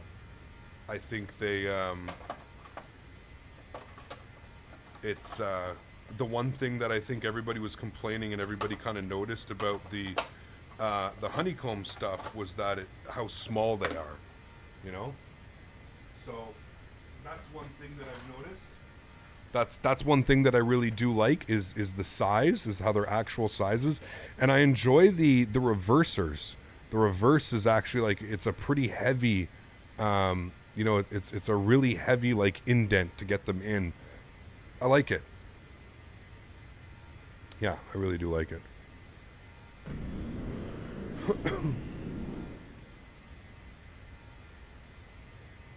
Sock reveal. I only have one pairs of socks. Well, not one pair, Jesus. The same sock. Just like 50 pairs of the same sock. 75600, thanks, runway 21 Honestly, a good left, pendulum yoke and smooth Boeing throttle quadrant for $500 is a steal. I mean, that's my opinion. Again, everybody's entitled to their own opinion, right? I'm not saying you have to agree with my opinion or not. What I don't understand and what I don't like is when people come in and they're like, "Oh, it looks like it's plastic." Well, it's like, well, yeah, it's plastic, dude. Like what is not plastic? You know what I mean? And all you have to do is do a little bit of research for yourself. Like, I mean, the smallest amount of research for yourself, and you'll find out that the yoke is all made out of metal, and it has this nice plastic finish on the outside, but everything about this yoke is made out of metal. So it's, I don't know, man. I don't know. Can't make my mind. I'm like, honeycomb, no Thrustmaster, no honeycomb. I mean, that's a good thing to have, dude. That's a good problem to have, you know? Yeah. Okay, home email. How about you make some throttles for everybody, and we'll wait to buy them from you, okay, bud? You make them at a better price. Oh my God, the yoke is made out of titanium. Not buying. The Ortho looks amazing, Cap. It does, yes. This is V-States. Vertical Sim V-States. Where are we now? We're in Nevada. Had a neighbor years ago that built a full 737 flight deck in his garage for a simulator. Was pretty cool. Dude, I would have been his best friend. I would have been bringing him over beer, joints, whatever he did. Whatever he enjoyed. Wine. I would have been there the whole time, man. Is it a 1-to-1 scale? It is, yes, including the yoke. The yoke is a 1-to-1 scale as well, which is really awesome. Thrustmaster did that with the Airbus side stick and throttles as well. They're a 1-to-1 mat ratio, and they've done it again with the Boeing. So the yoke is a 1-to-1 ratio. The travel, what I found was really cool. The travel of the yoke, so forward from back to up and down, that is the real amount of travel in a 787 as well. Now, I'm not sure if all Boeings have the same travel yoke. I'm not sure if the 737 pulls more or pushes more, but the actual axis, so the amount that you can pull all the way back, the amount that you can push all the way forward, it's the real it's the real thing. It mimics the real thing. And I think that's why it feels so good. You know what I mean? And I think that's why it feels so fluid and it feels so natural. Because if you've been flying the Zebo or if you've been flying any other Boeing aircraft, you kind of know how they land. You know, you cut the power around 10 feet, pitch the nose a little bit, kind of just hold it, and it should kiss the runway. November 37 It's crazy, man. It's crazy. Yeah. Altimeter 3025. Don't roast you if you prefer side sticks, dude. No one's gonna roast you, man. Like I said, I have all of what you're hearing right now is a personal opinion, right? I'm just giving you an opinion for somebody that has thousands of hours flying in the simulators. I'm just giving you my personal opinion about what I see and what I like, what I don't like, what I, you know. And like I said, I've been very I've been very vocal about it. Is I don't think you can go wrong. I don't think it's necessarily wrong to buy the honeycomb yoke. I think it really comes down to what type of flying you prefer doing. If you're a commercial pilot or you're a commercial, you take your flight sim and all you do is like me, 98% of the flying that you do is for commercial jets, then it absolutely makes sense to have something that is mimicking from the real world, right? Like I said, this is designed based off a commercial jet, whereas the honeycomb, the SciTech, the Turtle Beach, those are designed off of a Cessna 172. So there's nothing wrong. It's still a perfectly viable yoke. You can still use that yoke to fly your 737, but it wasn't designed for it. This yoke was designed to fly your commercial aircraft, your Q400, your Embraer 175, 190, your 737, your 75, your 76, your 787, your 777. This yoke was designed for that. It was designed to fly it. That's all. That's all. You know. That's it, man. Me wanting this yoke, but don't even have a PC. Saving money for one. Nice, Matthew. I'm not sure if the throttles get honeycomb or Thrustmaster. See, that's a tough call, Captain Britannia.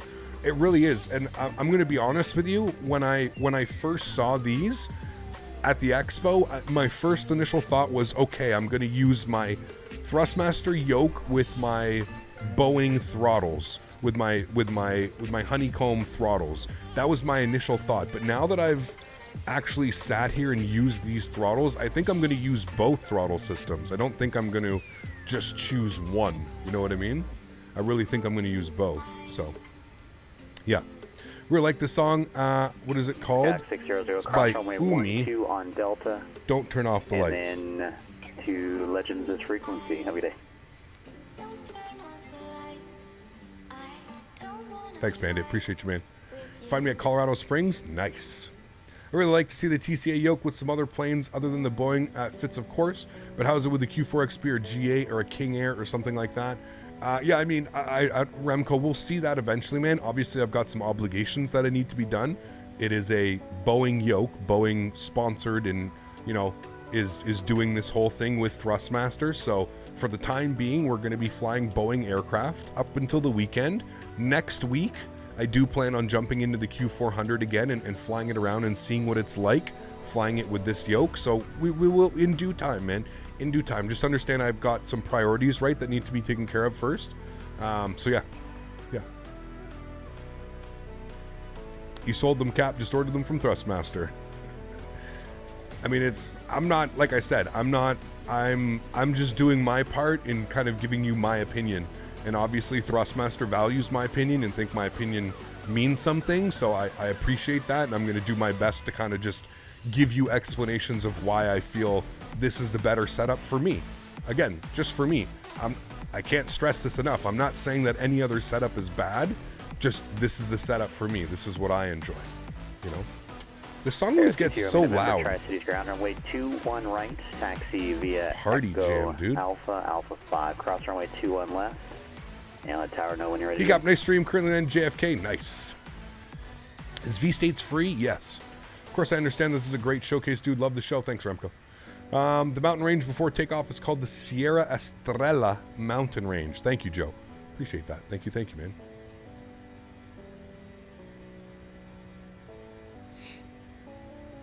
This might be a stupid question, but do you have the link to the libraries I used? I don't know. Not gonna lie, the desk space can be an issue. At least the footprint of the honeycomb isn't that huge. So that's what again, Tree Man, I'm just gonna explain something to you, right? So the honeycomb is actually twice as wide, okay? So I'm not quite sure what you're talking about as far as desk space, because if you're talking about desk space, this yoke takes up about 6 inches of desk space. That is, I'll try and show it here. I don't know if you can see, but like this is the base, right? This is the base. The base is that wide. It's maybe 6 inches. My honeycomb takes up at least double the size of this.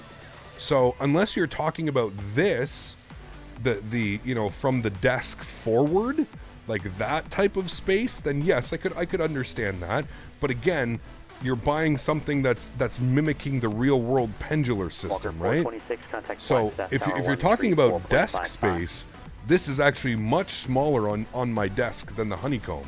Now, obviously the width of it, or sorry, the length of it is longer, right? It's got this pendular thing that it sits on, but the actual desk space, it actually takes far less. And then if you actually want to put both together, let's say I had my throttles up here on my desk as well, again, half the size of what the honeycomb is taking up.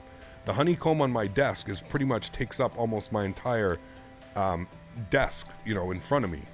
Whereas this takes up tiny, man, 6 inches. So just think about that as well. Again, yes, it definitely comes out longer, but yeah. I assume the yoke is lighter than the Alpha. I'm a bit weight restricted. It is and it isn't. I'm not quite sure. I'd have to actually go and like look. Flagstaff Tower, circle. Maybe it feels maybe a little bit lighter, but not much. They're both pretty heavy. They're both pretty, like you can tell there's some, you know. 080 so yeah. 9er gust 20. Let me rephrase, the footprint that sticks out of the desk. But yeah, I totally get your point. Okay, that makes more sense. And again, Mr. Treeman, I noticed that there was a lot of people. I don't know about you guys. Maybe I should like. So I don't have my rudder pedals sitting really far back. I actually have my rudder pedals like sitting almost, I wouldn't, almost flush with the end of my desk. So for me, landing the plane actually feels better if I'm like a little bit further away from my desk and I have my arm, let's say my arm is, it's not stretched out, but my arm is at like a nice, like you can see here, my arm is at a nice like 30-degree angle. November Tri-Cities Tower. So I don't know, maybe a lot of people have their rudder pedals really far back or something. I'm not quite sure, but yeah. What's up, Cap? How you doing today? I'm doing well, man. Look at this ortho right now. This is like the creme de la creme as far as ortho goes. This is some of the nicest ortho I think I have. Just look at this flying over these areas. It's absolutely insane. Keep in mind, Cap's 9 feet tall. Not even close. 1309, contact Denver Center 127.02. 2702. We'll see you soon, Mr. Marcus. All right, 2702. Maybe he's working Denver as well, and we're going to see him right now. Denver Center, good afternoon. American 1309, flight level 350. American 1309, Denver Center. He is there. I thought we were leaving you behind. That's why I said that. Keep you on your toes. Right, always. All right. So yeah. That's funny. You don't have your pedals in your car that far back. Why put the rudder pedals that far back? I'm just, yeah, like, I don't know. Again, maybe it's just how everybody has their setup, right? Everybody has a different setup, obviously, right? So have the pedals to the wall since they're Logitech ones and they move a lot. Okay, so that, yeah, like I could see how you might be a little bit strained to do that, but see, I have hardwood floor and I actually have my rudder pedals like Gorilla Tape. Anybody know what Gorilla Tape is? Yeah, I have my rudder pedals Gorilla Taped to the floor. 118.97. Okay, Big Sky. Chris, what's up, man? How are you, dude? 9737 Charlie. Do you know the best rudder pedals that are not too expensive? Honestly, surprisingly, I'm going to go ahead and suggest the Logitech rudder pedal system. I truly, if I didn't have my pendular rudder system, I think I would still be using my Logitech. I forget what they're called. The Logitech rudder pedals. They're actually somewhat decent. I think they're only like $129 or something.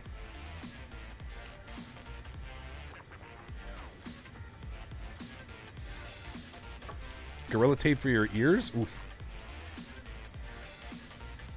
Gorilla Tape's amazing, man. Put a little bit down and I've had this tape on the floor for 2.5 years, 2 years.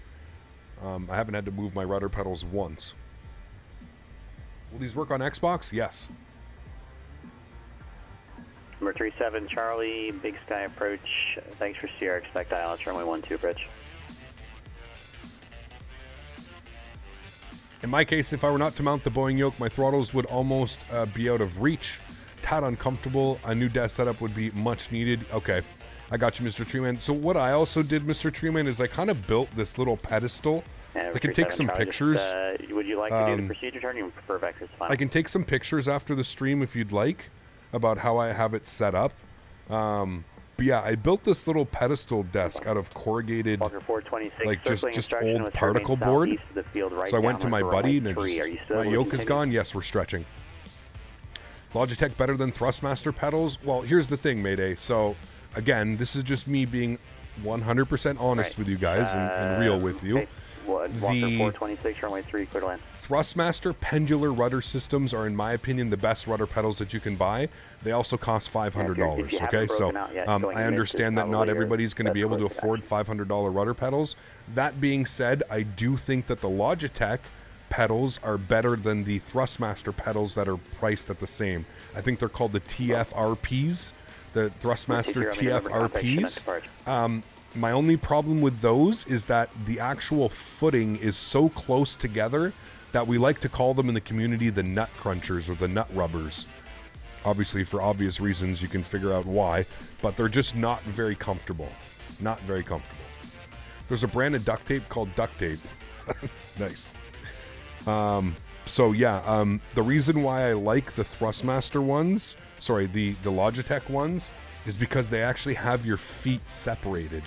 So you actually have like a much wider range. 6346, we don't see you.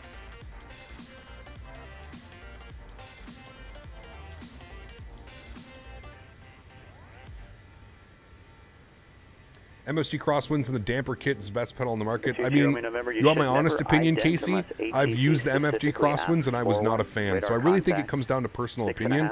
Like I said, my personal opinion is the pendular rudder system is the best on the market. Now, you may have a completely different opinion than me, and that's perfectly fine, Casey. I was not a fan. When I used the MFG crosswinds with the damper kit, it felt very weird. They were almost like too mushy. I had to I felt like my movements were very much like just over dramatized to get the airplane to do anything. Mopar, what's up, man? Good to see you, dude. How are you? How's my laboratory set up? Jeez. Same with the CH products and rudder pedals. Yeah, I know. I feel the right toe brake on my Logitech rudder pedals have stopped working. I think it's a common problem with them. Damn, that sucks.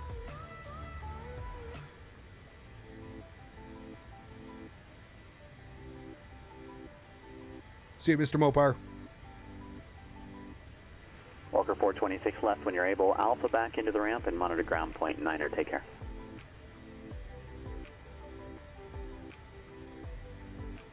Eric, what's up, man? Thanks, dude.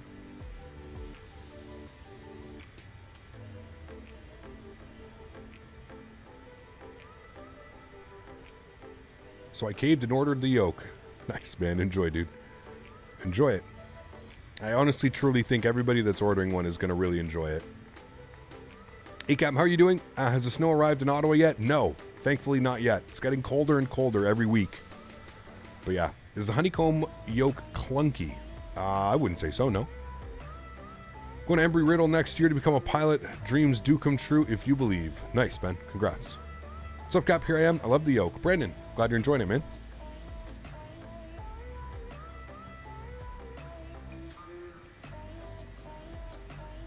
You love Fridays and hate Thursdays. I mean, Thursday's a good day. November, turn right heading at 300. Can't wait for the 23rd of December. Yeah, that's the fulfillment date, guaranteed. Hopefully you guys get it before then. I believe that's the guaranteed date. The only parts of Canada that does not get snow. Yes, Vancouver. It sometimes gets snow, but it's pretty much the only city. Why don't answer the pilots back when the controller says something to them? Some do, but most of them do not. So Danny, what it is Pilot Edge uses like a little bit of a range system. So just like in real life, Danny, sometimes you'll hear like the controller talking to somebody, but they're so far away from where you are that you won't pick up their comm and their frequency.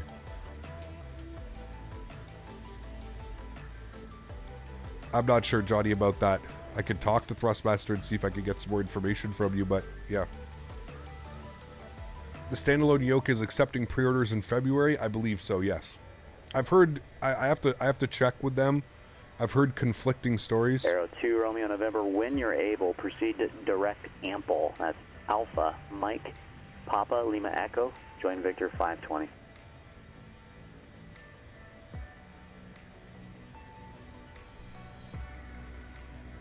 No worries, Johnny.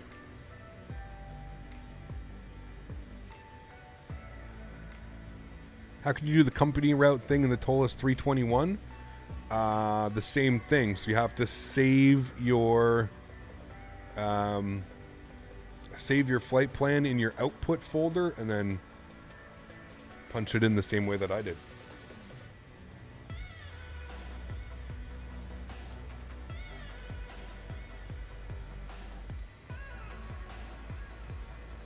Can you pair two throttles? Yes, you can.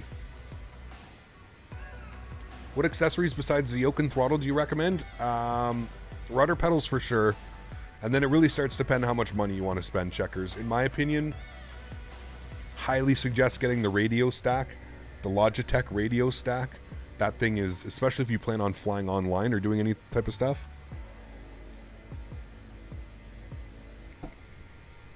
You're definitely going to want to have that.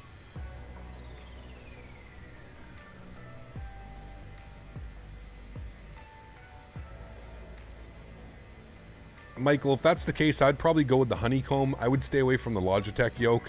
In my opinion, the Logitech yoke is not very good. I would say it's probably geared and aimed maybe more towards kids or brand new people into the hobby. But yeah, that's just my opinion, man. I'm not sure, Nicholas. Maybe, probably. I wouldn't be the person to ask. I've never really flown the PMDG 7.3.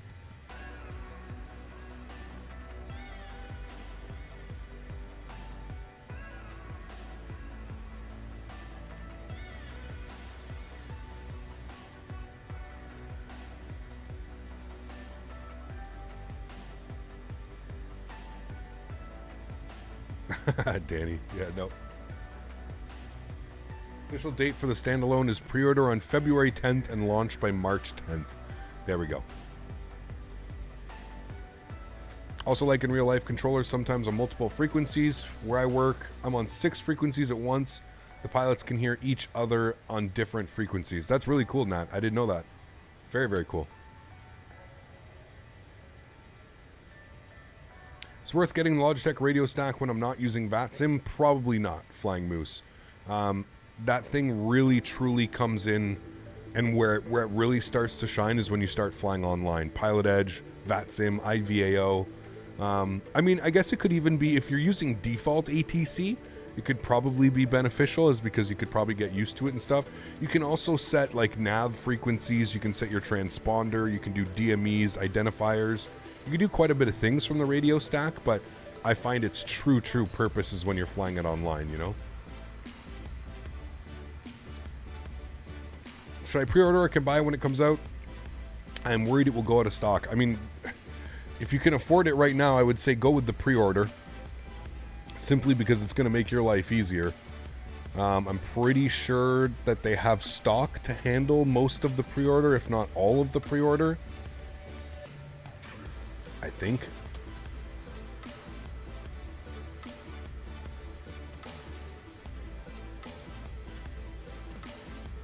Andrew, what's up, man? Hemi, what's up? You still need rudder pedals when flying a Boeing yoke. With the Airbus side stick, you can control the rudder with the stick. Yeah, you cannot do that with a Boeing. You need rudder pedals, or you can set. There's an axis on the top right you can set.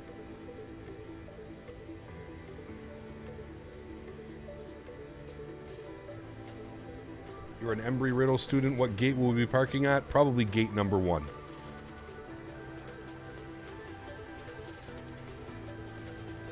How do you have the cabin crew announcements for the Zebo? They come with it, Guillermo.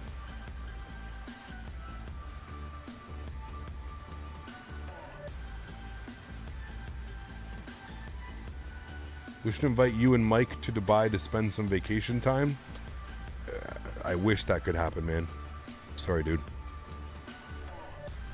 you know how much a plane ticket to Dubai would cost?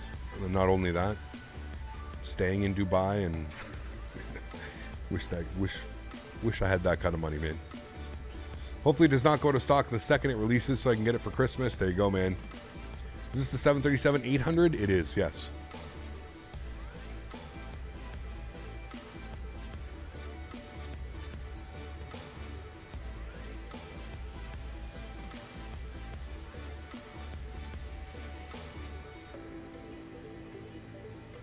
Dubai is super expensive? Yes. How many gates does the airport even have? I saw there's like 4 commercial flights in Eagle County today. Not that much. Yeah, I think there's 4 or 5 gates. I think there's 4 gates with a jetway and maybe some other stands. Is Navigraph subscription worth it? Yes, especially if you fly online. Yes, or even if you're just trying to teach yourself charts. Yes, absolutely. Thoughts on the Ultimate 737-800? It's a good plane. Yeah, I'm very, very, very patiently waiting for the level up. Has everybody like pretty much just given up on this airplane? There was so much hype for this damn thing, and then again, in typical X-Plane and flight simulator fashion, let's build up this stupid amount of hype and then disappear for a year. Like, what the hell is going on with this project? Why is there no news? Don't tell me to join a Discord to get news. I don't want to join a stupid Discord to get news about an airplane that may or may not release. If I had a nickel for every time one of these developers was coming out and you had to join their Discord to... Ugh. Do I have a home cockpit? No, I don't.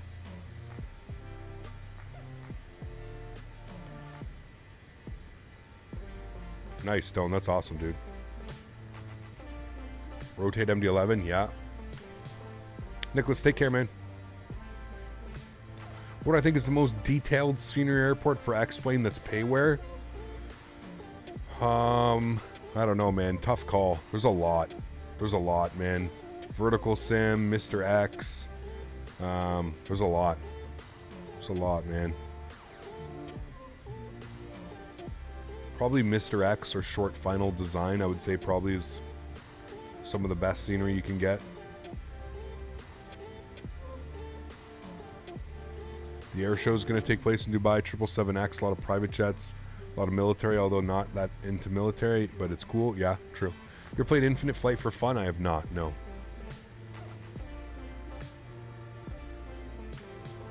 Joins Discord. Here's some very early renders of a window. That's what I mean, man. Dublin to Budapest, Ryanair one day, maybe? Maybe. Need some good scenery, Don, for Budapest. We have a freeware one. November Need some good 37 scenery. Charlie, fly heading 270. Cap, do you end up getting Bus Sim 21, 21? No, I haven't. Descend and maintain 115. Fly Tampa Copenhagen? Yeah, Fly Tampa is another like top tier developer, man. Those guys just bring it every time. They just released, what did they release? Athens for Microsoft Flight Sim. We're going to have to fly into there as well. We've got Athens. We've got Skiathos from Orbex as well.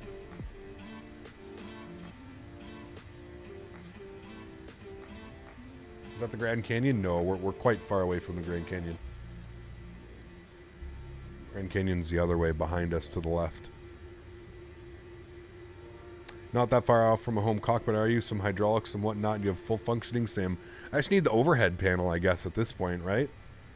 How do you get the anti-aliasing so good if you have loads of jagged edges on your settings? 4 times MXAA and FXAA is the best way to do that, man. And the anti-aliasing up to 4 times as well. I still have jagged lines all over the place.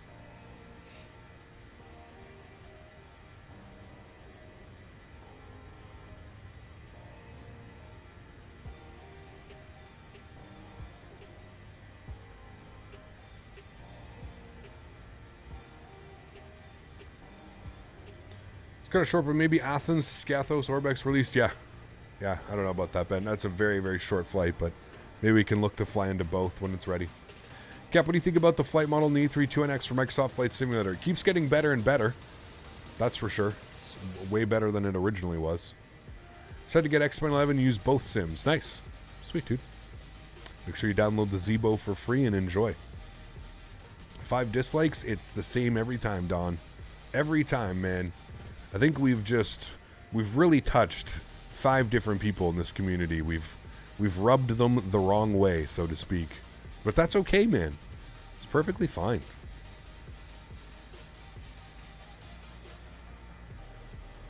Hey, man, you know what? Just like in anything in life, you have the ability and the choices, and you can like or dislike the stream. What I don't understand is, imagine like coming back to the stream. Like, I can get it, like, okay, disliking it and moving on. You know what I mean? Like, okay, no, I don't like him. He's an asshole, whatever. I don't like his flying skills. Dislike and move on. Cool. Fine. I get that. But imagine coming back every single stream. Like, there's like some weird like obsession. Like, it's like a scary obsession, you know? Because it's the same amount of dislikes every single stream. You know, it's either the same one person just logging in and out of 5 different accounts and disliking, or it's a group of friends, people, guys, girls, whatever, that have all come together and they're like, oh, fuck Captain Canada. You know what I mean? Like, it's sad, man. But just imagine coming back. Like I said, like, it's one thing to like dislike and move on with your life and carry on, but to like come back and dislike, it's like that's some like deep-seated issues. You know what I mean? Like, you should see a counselor. If you've never met me, dude. When you're gonna judge me, you're gonna judge whether or not you like me off of seeing me fly a virtual airplane for 4 hours a stream. Oh man, I love it, dude. I love it. I've hit the dislike a few times by accident and change it right away. The man. Thanks for your advice again. I'm going to wait till Black Friday and see if they have any deals. Nice, Michael. Yeah, that's always your best bet, Michael. Always your best bet. Do you know what I've been eyeing down? I want to, have you guys seen the Western Digital external M.2? Has anybody seen this? Western Digital came out with an external M.2 SSD. I really think I'm going to buy one. I'm going to wait for Black Friday. Black Friday is November 26th, right? So excited. Whoa. Last aircraft calling is unreadable. Unreadable. Number 37 Charlie, turn right heading 300 to set to maintain 8,000. It's unreadable.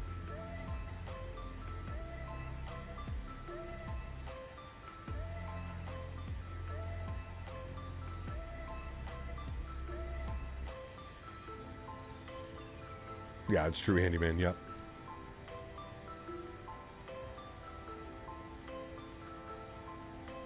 Definitely unreadable.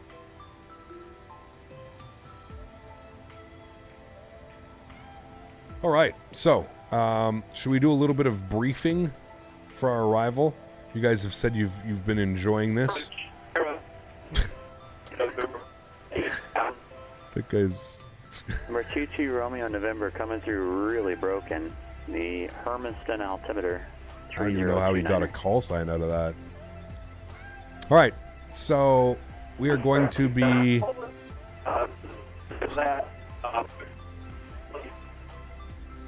Jesus. It sounds like you're having some network issues. I might even recommend just disconnecting and then reconnecting. Let me know when you're back. All right, so you can see here we're coming up to. I think this is the Jesse. Yeah, so we've got Grand Junction, which is the JNC. So we're going to be at Grand Junction, over direct to Jesse, and then from Jesse, we're going to go to the RLG, which is the Kremling VOR, and then from Kremling, we're going to jump on our arrival. So you can see the mountainous terrain. Honestly, look at how cool this is. Look at the mountainous terrain. So we've got peaks of 12,300. We've got peaks of 10,500, 10,100, 10,400. We've got 1130, 1,200 up here. We've got 11,251. And then you can see all throughout the approach, too. We've got, 9.3, 11.2. And we're going to basically come in down like this. It is an absolute gnarly approach. I hope it stays clear enough. I hope the weather is clear enough.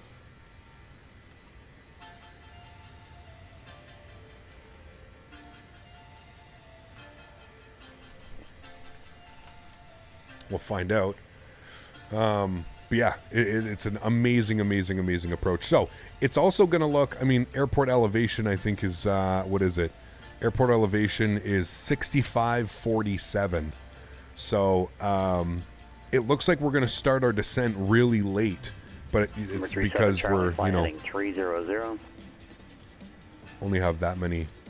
So yeah, that's the plan, friends. You can see we're coming up to Grand Junction. I think we're going to start our descent right after Grand Junction-ish. So yeah. Dude, we'd be better off with 2 yogurt pots and a piece of string. Spicy, yes.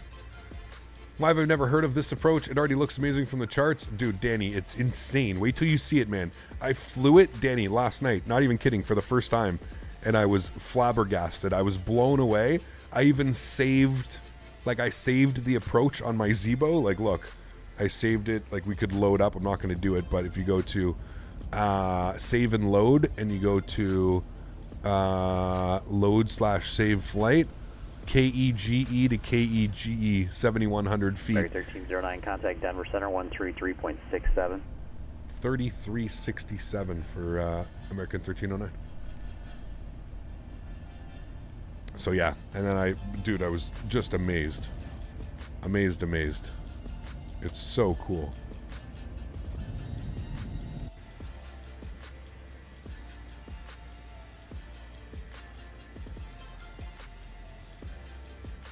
You a hockey fan? Absolutely, sir. If you're watching a YouTube video, American Airlines 319 EGU was amazing. Dude, it's nuts. It's nuts. Denver Center, good afternoon. American 1309, flight level 350. American 1309, Denver Center. Descend at pilot's discretion to maintain flight level 240.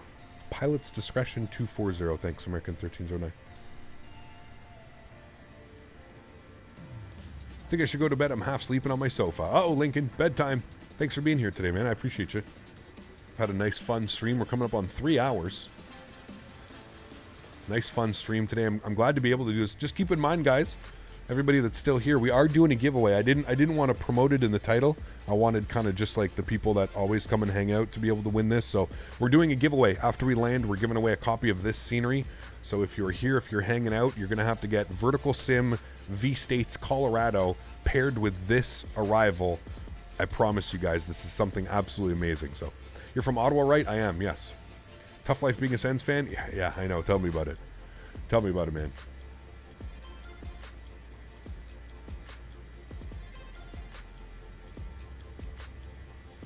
How do you know when you should start to descend? Pilot Sammy, you can always use the rule of 3.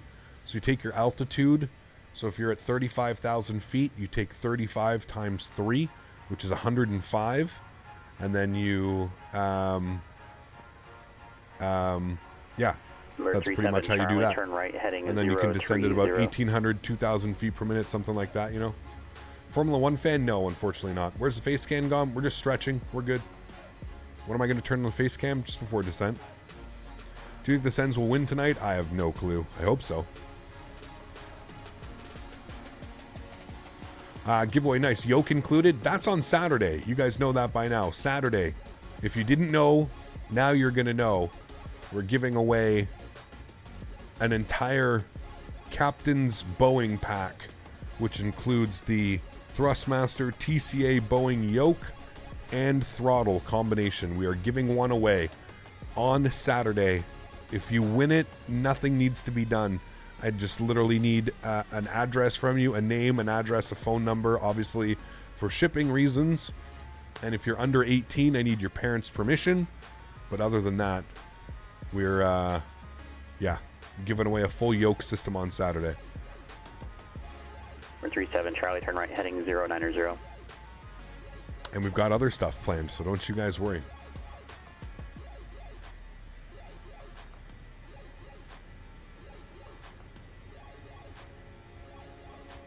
A flight from London Heathrow to YYZ on Saturday. Enjoy. Real life or in the sim? He capped just buttered Southwest Desert Gold 700 into Milwaukee. Charlie, 2 miles baby. from Manny. Maintain 8,000 until established on the localizer. The best Xmas present for someone? Absolutely, dude. I'm excited about this one. Really, really excited about that. Use VNAV to descend? Yes. I'm a Kings fan. We started the season off tough. We've won 6 straight. We play y'all tonight. We're about to make it 7 straight. Most likely it's Ottawa, dude. Yeah.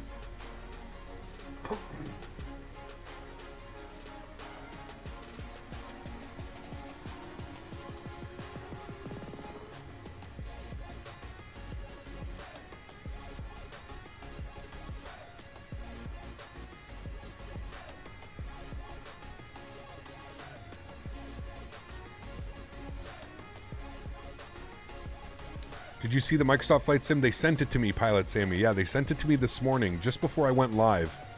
They sent me the press copy, my press copy. I have a press account with Aerosoft, so they send me press stuff. So yes, they have sent me the 900 and the 1000, so we will probably fly that sooner than later. Do we use the metric system in Canada? No? Yes? Yes. No. I think only America uses the metric, don't they? I don't know. I can't remember. We use centimeters and inches and kilometers per hour. So whatever that one is. Could be worse. Could be a Leafs fan. I mean, the team that was, that never was. Help date in 7 days. Can't wait for replay mode. Is that when it's coming? Nice. Love trucking Colorado and ATS. It's gorgeous. Nice, Bandit. I'll have to take a look.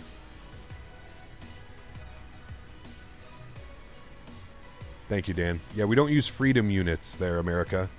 Fucking freedom units, dude. We make everything so complicated down in the U.S. Everybody else is using metric systems. And you got the U.S. down there doing their own thing. Of course, naturally.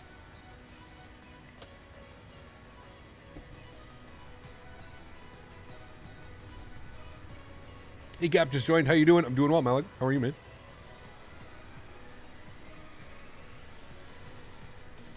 Did someone say ATS? Geo. Geo from his truck. Did somebody say ATS? Do I watch the NBA? I don't, unfortunately. No, I never really got into the NBA, man. Probably a sport that I would actually enjoy watching, but yeah. I've spent enough time overseas with the military that I know how to convert kilometers to mile an hour. There you go.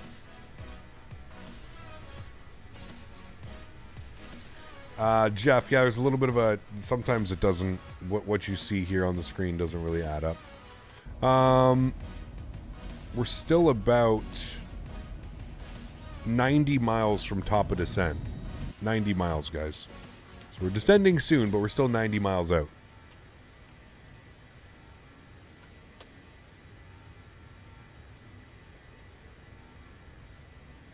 Sim Update 8 will focus only on bug fixing.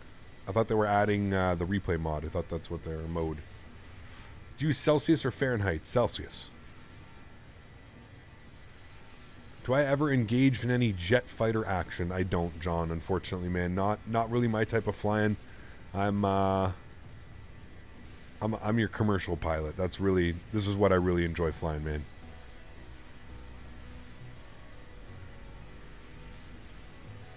I thought the UK used kilometers per hour.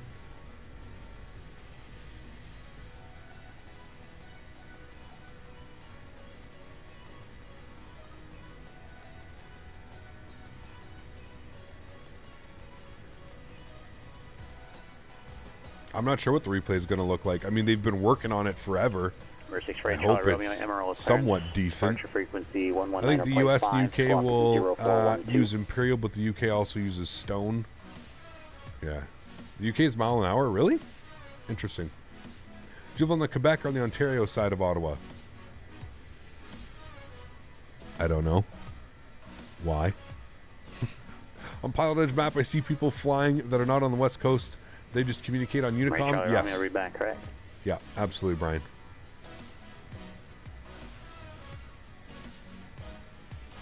Russian, for example, uses meters per second to express the wind. Yeah, the Russians, yeah, that's a crazy reading in my opinion. Meters per second, that's odd.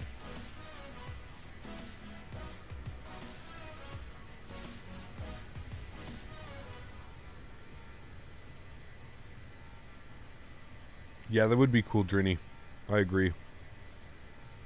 We're 22 Romeo November, contacts Seattle Center 121.4. 1214 Seattle Center for 22 Romeo November.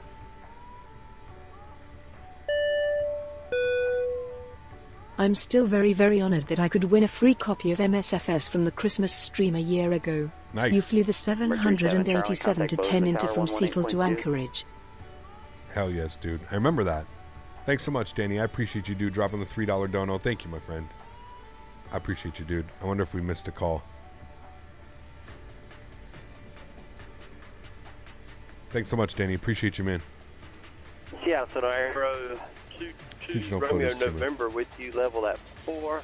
All right, 8,000. I'm from the UK and spend a lot of time in Australia and Asia. Using mile an hour in the UK now annoys me. Kilometers makes much more sense. Got you. Got you. And last report on visibility is a half mile in snow. Vertical visibility 1,200. Half mile visibility and snowing. Where is he going? November, we need to go there. Is there a stream tomorrow? There is not. Battlefield 2042 releases tomorrow. 3027. I will be playing Battlefield all day. From the second I wake up till the second I go to bed tomorrow, I will be playing Battlefield. Then Saturday, we've got our big stream with Thrustmaster. We're doing the fly tour with Thrustmaster. We're taking our leg from Montreal to Miami. So we've got that on Saturday. We're going to do one leg on Saturday, and we're going to be giving away an entire yoke system. Very much excited for that one, guys. Bandit, drop the 10 euro. You should have a PO box so we can send you some fan mail. I know. Or do you have that and I missed that somehow? No, I don't have one yet, Bandit. It's kind of expensive where I live, Bandit, to get one of those. So if I'm going to do it, I feel like it's maybe something that I'm going to do for like 6 months.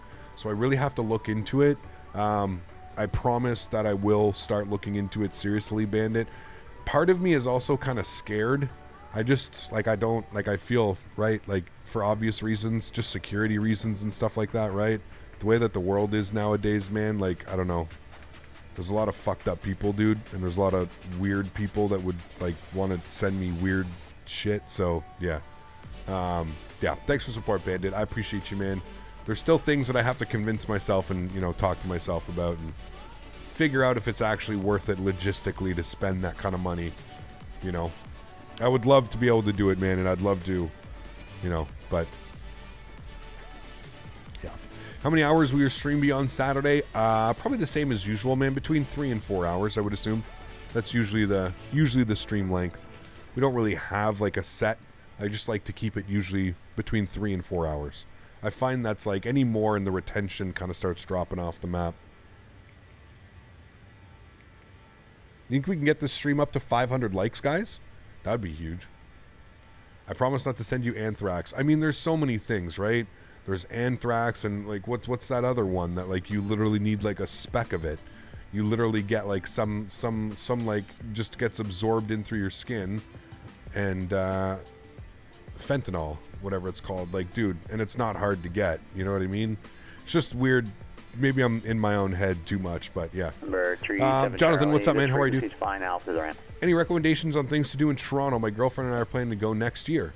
Toronto's a great city, man. Definitely go up to the CN Tower, check that out, do all that stuff. If you can, go to the restaurant in the CN Tower, and you can have your meal while it sits there. That's pretty damn cool. Toronto.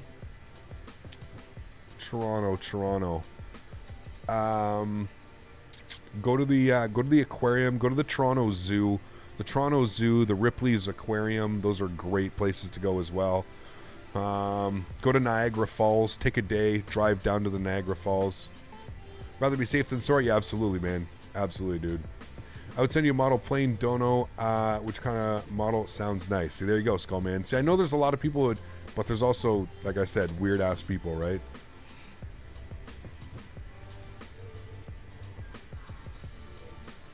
Yeah, the outside world is crazy. Definitely agree with you. Don't suggest doing it. It's just, yeah.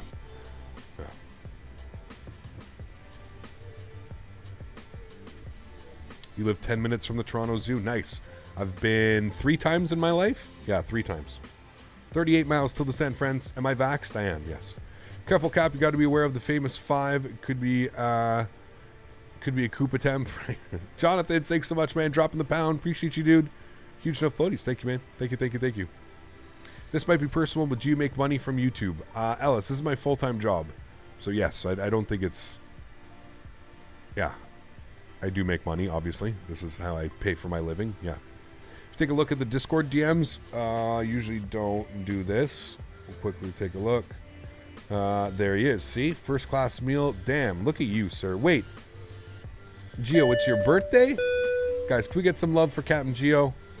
Look at this, man. Wait. Oh, baby. That looks delicious. Can I have some of that? Send that my way. That looks so damn good. Oof. Thank you, man. Jonathan, thanks for support, man. Appreciate you, dude. Huge no floaties. Tuesday's your birthday? Oh, Tuesday was your birthday? My man. Happy belated birthday. Did I say happy birthday to you on Tuesday, Gio? Can we got a happy belated in chat for Gio? Good friend of the channel.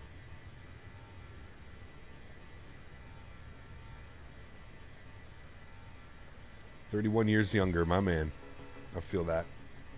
Levi, thanks for support, man. I appreciate you.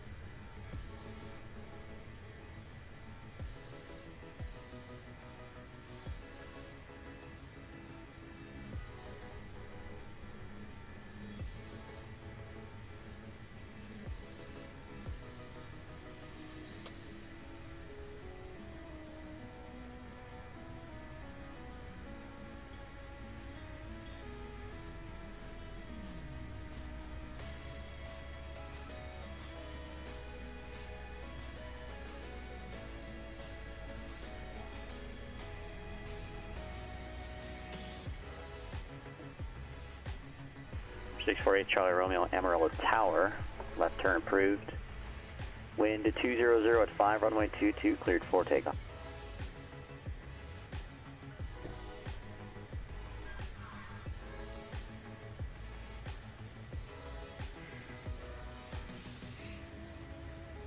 Younglands.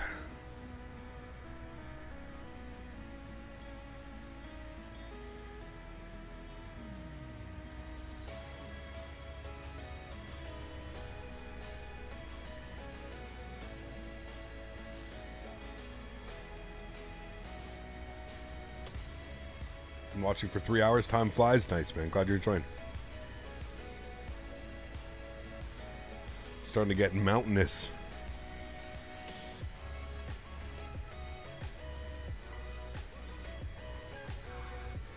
Where am I in game? Just outside Grand Junction. Very close to Denver. We're just getting in. These are the... I think these are the foothills, aren't they? Or are these the full-blown... Are these full-blown the Rocky Mountains? I think these are the foothills of the Rocky Mountains. Do you have a map on the Z-boat? No, but I can show you on this where we are. There we are. So Grand Junction, Denver, Salt Lake City. I think we're like right in the middle. We're definitely going to be landing there.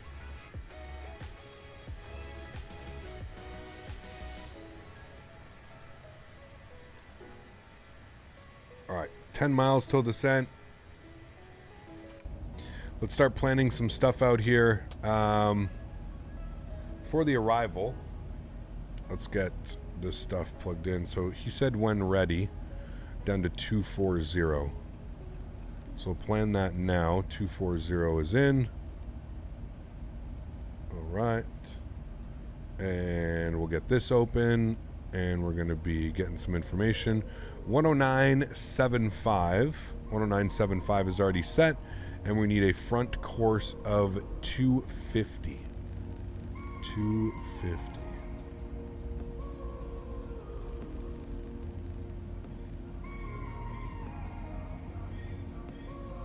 Ray Charlie Romeo, contact departure.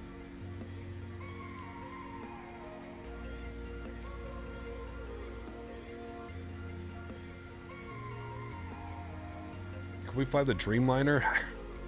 Yeah. What was the medicine today? Sour glue. It's absolutely delicious.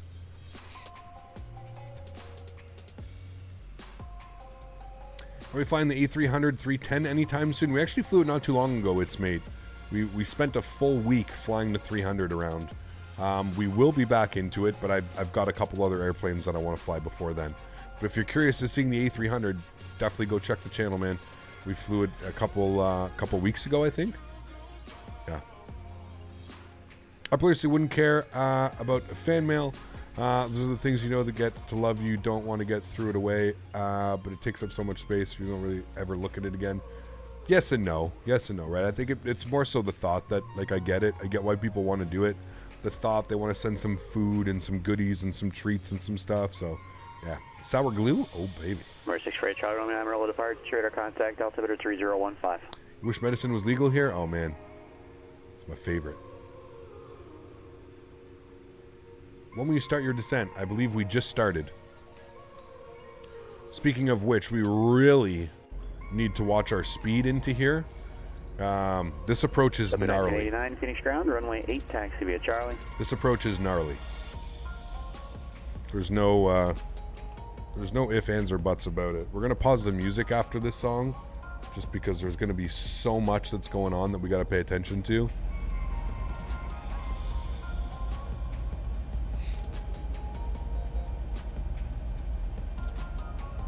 Like, just for an example, we usually start our descent like 100 miles away from the airport. We're currently 63 miles away. So, the entire approach just comes so quick. So quick. And ask Dan, I did the approach last night, and I got myself all kinds of discombobulated. I was under the approach, over the approach. We're going to put auto brake 3. We're definitely going to be using some spoilers on the approach here. I also think my throttles got a little bit wonky yesterday when I was doing the approach, but... Alright, good tunes for the day.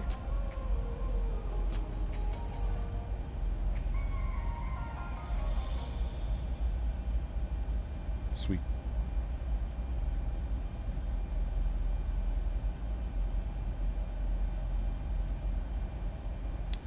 What is the Matar? Winds are 240 at 24 knots.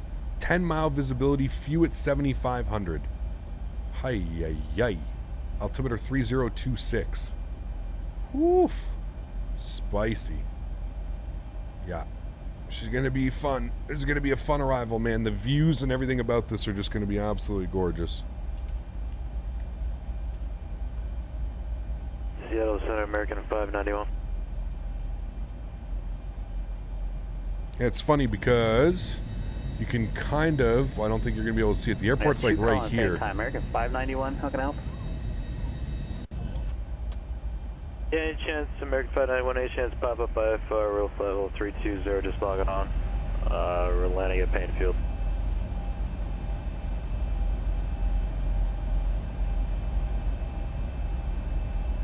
American 591, it's going to be a minute before I can get to you. Squawk 3032. 3032, American Dan, could you take a look at Ben's request for me, please? Dan's one of the only ones that can really look into that for you, Ben. Dan, if you're around, Mr. Barry. Who is that Half Moon Bay? Half Moon Bay. Now, here's where we got to be careful. We got to continue our descent or we're going to get in trouble here. Just hopped in. Could you show the yoke for a sec, please? You're going to see it in a second here, Tyler. If you just hang out, man, we're going to be doing an approach with it. Victor 25. Here in a second. Salinas VOR. Victor 111. Could imagine a real flight in TG with the mountains, possible winds.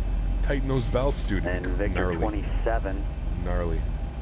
Gaviota VOR. All right, this is where it gets a little bit risky, so I'm going to start bringing the speed back. And expect 900,000 within 5 minutes. NorCal departure because he's busy, 135.1. but we're getting like... Block 3060, hold for release. I also don't like the way that Zebo's making this turn. So I'm going to go heading mode. 080 for a sec. We're going to take it all the way out. Because he's got to get us down. 1 Juliet Sierra, squawk 3060. Or we're going to be in trouble. I'm going to bring my speed down because I know we're going to have to... 1 Juliet Sierra, back correct. American 1309, descend to maintain 15,000. Contact Denver Center 120.47. 15,000 feet and Denver on 120.47 for American 1309. All right, Charlie Romeo, contact Albuquerque Center 127.85. Got to get back on track here. I'm going to throw out some speed brake and we're going to descend pretty heavily to get ourselves back down on this profile. I'm going to throw back into LNAV. Denver, good afternoon, American 1309. Flight level 230, descending 150. American 15, correction 1309, Denver Center, Denver altimeter 3002. Pardon me, Eagle altimeter is 3026, 3026. Do you have an approach request coming in, Eagle? 3026, we'll just take the ILS 25 if possible for American 1309 from RLG.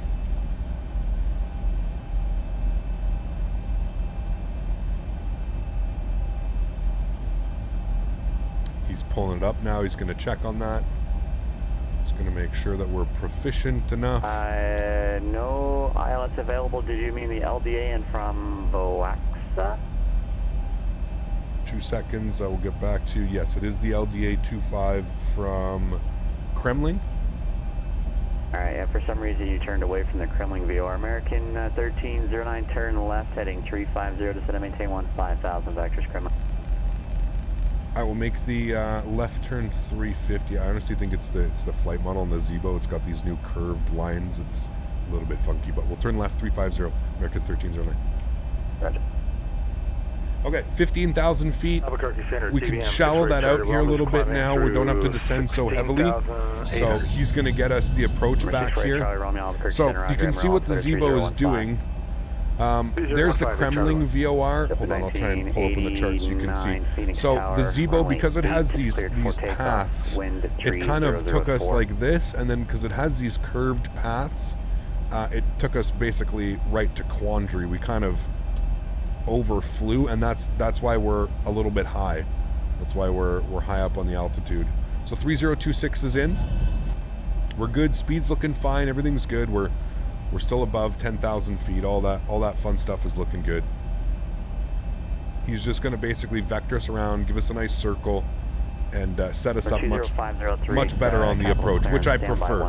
I prefer having to do this. And I think what happened was was a little bit of a combo between the both of the aircraft, and then he got super busy just as we were doing all that stuff.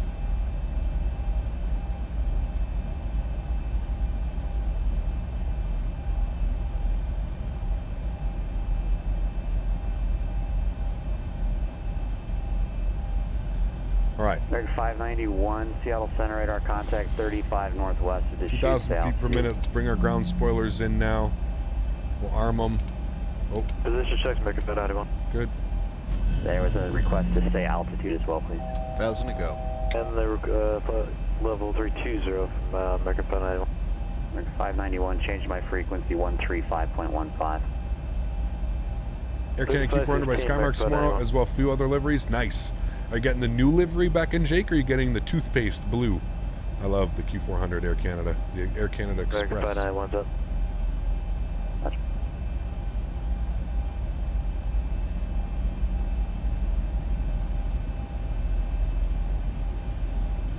90% boredom, 10% sheer panic. Nice.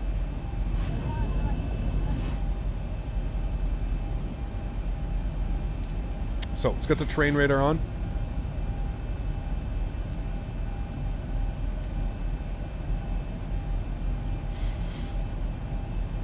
JetBlue 1989, contact departure. What's up, Cap? Anything new? Power set, what's up, man? Good to see you, dude.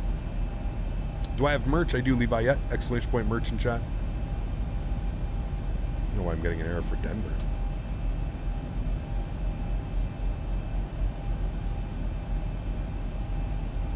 We're still flying the 7-3 tomorrow. Next stream's on Saturday. JetBlue 1989, Phoenix departure, radar contact. Climb and maintain flight level 210.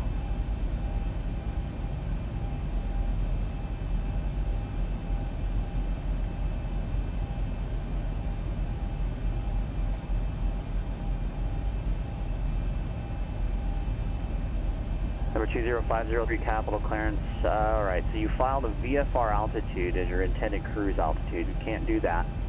And then you filed the Sacramento with the indicator VOR.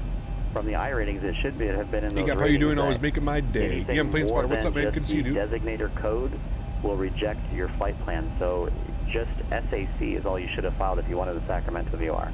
But no approaches, no departures, no indicator of VOR. Does that make sense?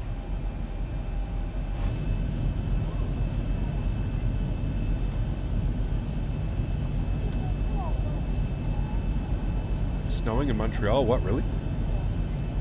When are you going to land? I just joined. We're on approach right now.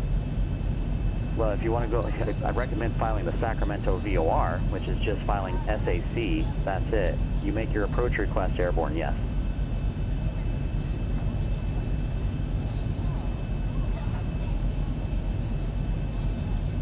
For 22 Romeo November, contact Portland approach 124.35. Portland approach 111.35 for 22 Romeo November. For 2 Romeo November 124.35. It's going to give us a left turn here in a second.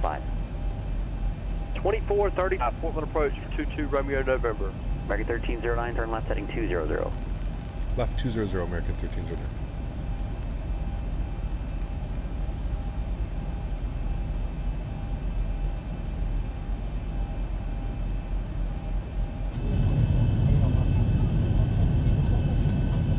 Snowing Winnipeg, overjoyed to say the least. Oh man, what's up, Maple Bacon? Is this scenery V-States? It is. This is V-States, Colorado, I believe.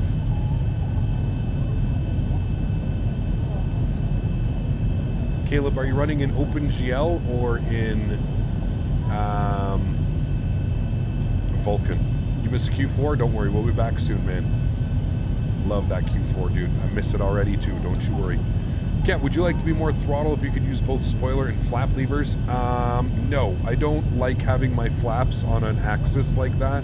Although somebody was saying that you can set it up so that you can make the axis work a little bit better. I don't like having my flaps on an axis. It's a little bit weird. But yeah, I think it's perfectly fine the way that it is. You can interchange them. Number 22 Romeo November, Portland approach, Juliet's current, let me know when you have it, altimeter 3019er, I'll take your approach. Fork by orthos are better, but Fork by Colorado takes over 100 gigs. I prefer V-states, man. That's just my, again, personal opinion, right? 1309, when able, proceed direct to Kremling, VOR, cross Kremling at or above 14,000, then clear the LDA, runway 25 approach. Kremling for 14,000, cleared the LDA approach, American 1309 will proceed direct now, thanks. Alright, let's do it. Go back on LNAV, and we'll go to...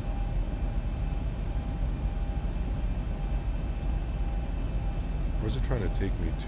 Lacasse. Yeah, we're probably not on an intercept.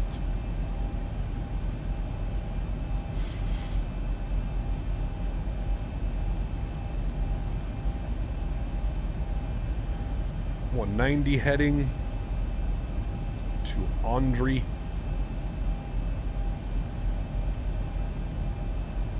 What if I can add it in? RLG. Put you there. There we go. Now we'll go LNAV.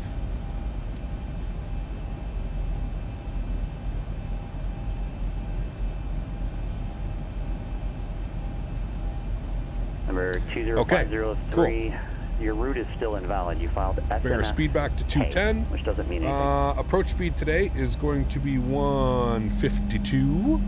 Remember, guys, we are giving away a copy of this scenery afterwards, after we land. Look at those views, man. Just incredible. JetBlue 1989, contact Albuquerque Center 134.32. Tower frequency is going to be on 1198.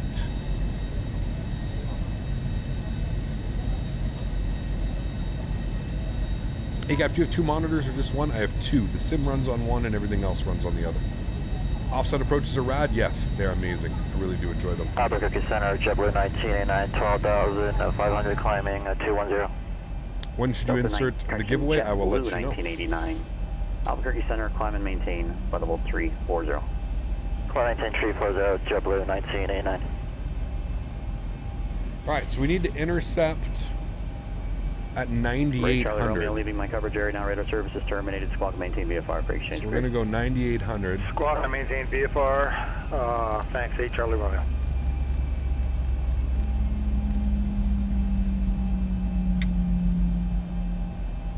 Not quite sure why it's doing that. No, you stop with that right now.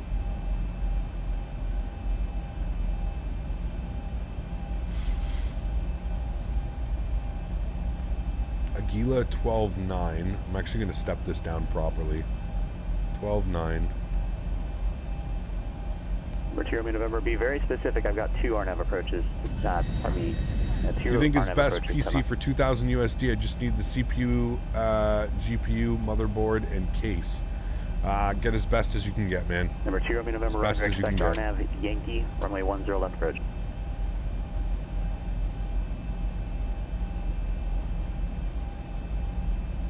Alright, Aguila for 12,900.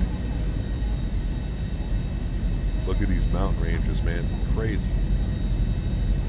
The ATC is very professional. It's crazy. It's Faten, man. Or sorry, it's Pilot Edge, man. Pilot Edge is Number 931 Juliet Sierra, NorCal departure, release for departure, clearance void if not off by 20. These guys are pretty much real world ATC controllers. Time now 2030. If not, the next 7 minutes, call back within 10 with your intentions. Frequency changes approved. 1,000 to go. 1,000 to go. American 591, contact Seattle Center 125.1. Hey, Captain, how are you? SVG, I'm doing well, man. Good to see you. Someone check FlightAware to see what aircraft American uses on this route. They use 737s, E190s. There's a bunch, man. There's a bunch of stuff. I can if you like. Seasonally, Delta flies 757-200s from Minneapolis into here. Can you imagine that? 757-200s, man, into this airport. Absolutely nutty. Absolutely nutty. Be advised, we have 2 planes on arrival. Where, into here? Maybe. I don't know. Hey, Cap, do you know, is the new Flight Factor forums? Do you know what is the new Flight Factor forums? No. How much do you pay for Pilot Edge? You can go to !PE. I don't want to give you any value amount because I'm not sure what currency you use, where you are in the world. So !PE in chat. That'll provide you with all the info you should need. That old school 757-200s, love it. Yeah, man. Big fan of Pilot Edge? Absolutely. Number 20503, you're routing. You filed SMF and the letter K. Doesn't mean anything. Uh-oh. Somebody's getting shit for the routing. All right, there's 12,900. Next step down is going to be at Wehow for 12,200. So we'll get that in now. 12,200. 2,500 to go. Yeah, keep her going.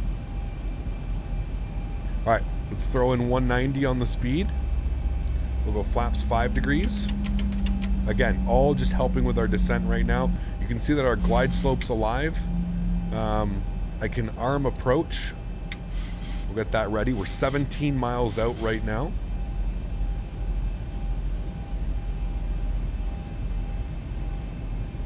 So there we go. Localizer's captured. Again, it is an offset approach, so it's going to look like we're to the right of the runway. It's very normal. Do not worry. And we're about to intercept our glide slope here as well. So speed and everything else is on point right now. It's beautiful. There's our glide slope. It's going to increase a little bit. And if you had to look outside right now, are you going to be like, where the hell are you planning to land this, Captain Canada? Well, you zoom in.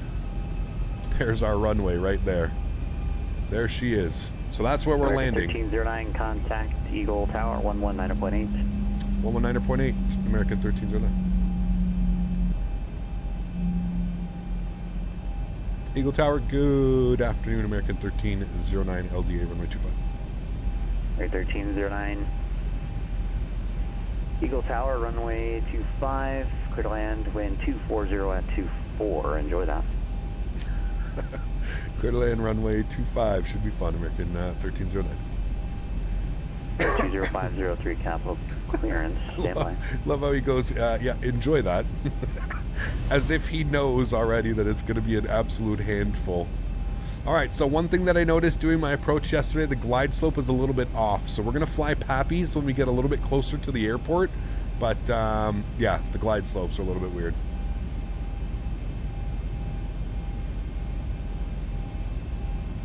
What airplane are we flying on Saturday? We're flying this bad boy. We're going to be... I'm not sure what livery I want to fly because WestJet doesn't fly into Miami anymore. They used to. Probably Delta. 2,500. I don't even think there's any direct flights from Montreal to Miami, but yeah, we'll see, man. All right, we're coming up on 10 miles. Let's go down to 170 knots till about 5 miles. Start bringing that speed back. Let's go ahead and drop our gear here as well at about 10 miles. As much drag as we can. Marcus is the best, man. Yes. Love Marcus on ATC. Let's go flaps 15 degrees. Give you a nice wing view for that. 31 Juliet Sierra, verify squawk 3060. We don't see him. Always, man.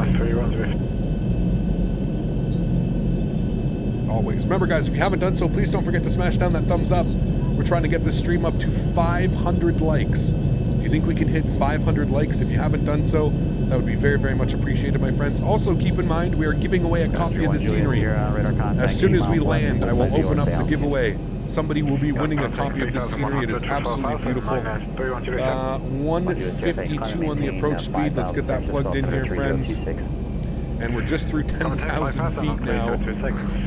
What's the ruling on that? Like, I'm pretty sure you would get your landing lights on before then, wouldn't we?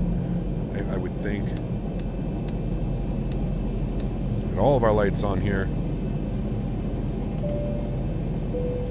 Cabin crew is seated. Let's go flaps 30, which is going to be our landing flaps. So, like I said, for whatever reason, the glide slope, maybe this is on purpose, the glide slope puts you fairly high on the approach pattern. So, I'm going to take control of the aircraft. We're going to fly this in from here.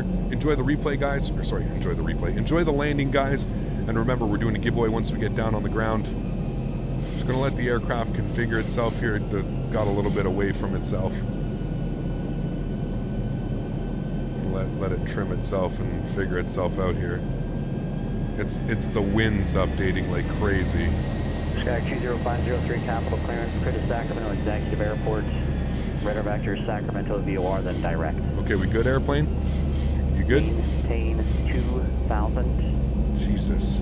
Expect 5,000. All right, well, I'm going to take control now. 5 minutes to your departure. Northbound departure 127.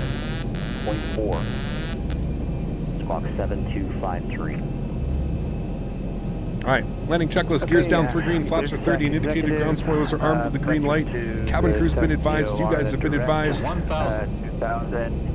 It was just, it's the weather updating. It's active sky weather. We're definitely going to get a glide slope call out. Don't worry, we're going to pop that off. We're on visual now, so let's go with the pappies. So we're looking for 2 white, 2 red on our pappies. From the I ratings, same thing exists in NorCal. There's 2 white, 2 red on the pappies, so we'll look for that descent. Again, remember, we're at such high elevation, it requires a lot of thrust to keep the airplane going here.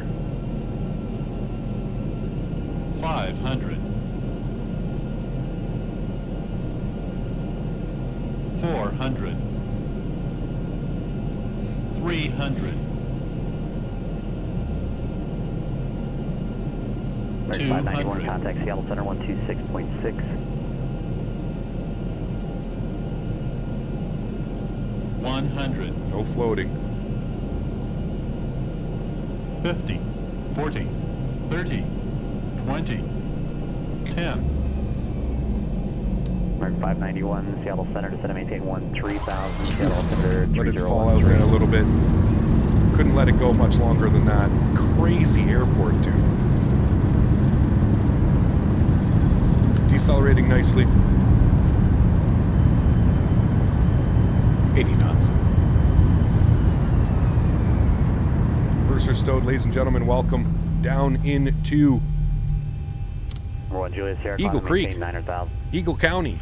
A little bit could have flown that into the ground a little bit better than that, but regardless, such a cool airport, such a wild airport. Close to the butter, but we kind of just let it fall out of the sky there at the end. 90229er Papa's on the ground at Phoenix Gateway. Request IFR clearance to Yuma. We were a little bit high coming over the threshold there. I think we're 50 feet too high coming over the threshold, and that kind of screwed up the rest of the arrival. It's really tough because the glide slope tells you that you're too high. The pappies tell you that you're too low. I feel like there needs to be just a little bit of adjustment on that. Maybe it's the way that the airport's designed. I have no clue, but we'll call and we'll let them know that we're vacated here as well. JetBlue 1989, contact LA Center 124.62. We'll see you. Forget what we're on. We'll stop our clock, 1 hour and 32 minutes. Nice. Number 22 Romeo November, fly heading 260. Vectors, the RNAV Yankee runway 10 left approach. Set to maintain 6,000. Exclamation point giveaway in chat now, guys. If you'd like to win yourself a copy of this scenery. Descend to maintain exclamation 6, point 000, giveaway in chat. GPS Yankee to 10 left for 22 Romeo November. You can eliminate the GPS. Just RNAV Yankee runway 10 left approach. Does it come with a 4 throttle option? Yes. And Eagle Co. American 1309 is vacated on Alpha 6. American 1309, that's frequency Alpha to the Ram. Take care, man. This frequency Alpha to the Ram. Thanks for running for ATC today, Marcus. Appreciate it, man. Hope you have a great week. You too, bud. All right, train radar's coming off. Good. It's quite upstairs. Landing lights are coming off. Runway turnoffs coming off. Strobe lights coming off. Wing lights coming off. APU to the start position. Looking good. Yeah, what a cool ass approach, man. Very, very fun. Just for shits and giggles, too, once we get, just because we're doing a giveaway, I have an approach saved on here, so we'll just go and do another circuit or something while we're selecting a giveaway, and hopefully we'll redeem our butter. We'll get the butter that we deserve here into Eagle Co. I've got myself, it's like on a 3-mile final or something. It's pretty crazy. Phoenix departure cleared to Yuma Airport. 2 to 7 departure, Mohawk transition. Then it's filed. ATC guys having a field day. Absolutely, dude. I mean, it's a training network, right? You have to remember that Pilot Edge is first and foremost a training network. So, yeah. The controllers have Patreon accounts. They're actually getting paid right now, the controllers. This is a paid service, so Yeah. Climb 4,000, expect such high elevation that we need to go around, you end up back at cruise level. Pretty close, man. I'm pretty sure the go around is like 12,000 feet or something. Pop right back, correct. For 22 November, alright, engine generator, sorry, APU gens are on. APU bleed is on, engine bleeds are off. You're using Vulkan? I'm not sure, Caleb. What kind of graphics card do you have? Maybe turn some settings down in the clouds? I'm not quite sure. Maybe use the high performance cloud option.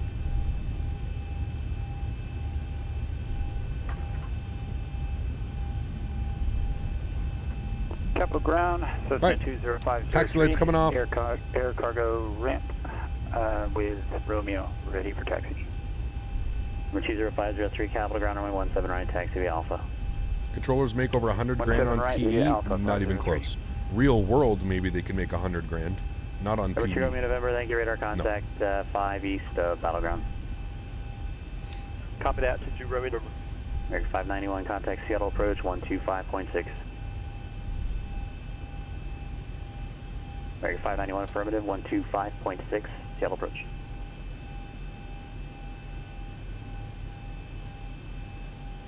Seattle approach, American 591, descended to 17,000 with Sierra. American 591. All right, cool. Park brakes coming on. 014, thanks for Sierra, expect vectors. Good. Everything looks good there. Engine number 1 is coming off. Hey. Engine number 2 is coming off. Awesome. Ladies and gentlemen, welcome to Eagle County. I don't know why I'm calling it Eagle Creek. Disconnected. Eagle County. Anti-collision lights off. Fasten seatbelt. There we have it. Got the jetway to connect here. And there we go, friends. Welcome.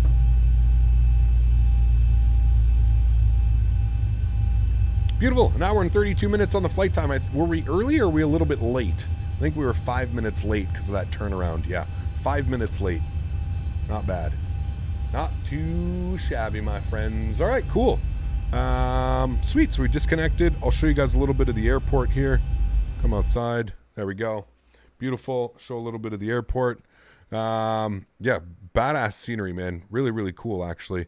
The only thing that I don't like, and I don't know if it's because I am using an early version of this, is there's no asphalt. It's just like cars on top of the ortho. So I'm hoping that they end up like putting some layers of some asphalt around here. That's really the only thing that I've noticed about the scenery. Other than that, performance is great. It's such a cool little airport. And with approaches like that, I mean, who the hell wouldn't want to fly into here, right? Like, that is absolutely awesome. And you've obviously got enough airplanes that fly into here that you've got 4 big old jetways. Probably the 757 is parking there, and you've got a bunch of other ones down here. So really nice scenery. I like the texturing. I think they're using all the Mr. X stuff. Looks really, really good, man. All those seal cracked seals. Sweet. So cool. While we're just waiting and letting everybody in here, again, ! giveaway in chat if you're interested in winning this scenery. What I'm going to do is I'm just going to show you guys what I pretty much do to practice and get ready here, because it's going to come real quick. Just put yourself like this, and you can put yourself on like a 5-mile final. The winds are going to be a little bit crazy here as they update and everything, but essentially you can put yourself on a 300. I don't know why my engines aren't spooling up. This could be bad. Okay, here they come. Usually your engines don't spool down like that. 100. But yeah, you can basically put yourself on a 5-mile final 40, and just continuously 30, practice and 20, fly it until you're comfortable with the approach. But yeah, we'll try that one again. Hopefully it works a little bit better this time. Wide slow. Positive rate. Just don't cut the power. Okay, we're good. I don't know why it keeps ballooning us like that. 500. 400. But this is pretty much how I practice. This is how I do the flight, and then I save like I save like on a 10-mile final or on a 5-mile final. 100. And then I just practice coming into the airport exactly like 50, this. 40, 30, 20, 10. Jesus. I think it's the wind right now that's just throwing me for an absolute loop. We're gonna try this again. Oh no, oh no, oh no. Positive rate. Oh no, oh no, oh no. Thank you. Oh no, oh no, oh no. Jesus. Practice with Cab Canada. Hey. 500. 400. Think rate. Pull up. 300. Pull up. We gotta get a butter. Think rate. 200. Hey, you're fine. Don't worry. Think rate. 100. 50. 40. 30. 20. 10. There we go. See, that's the arrival that you want to get. Something like that.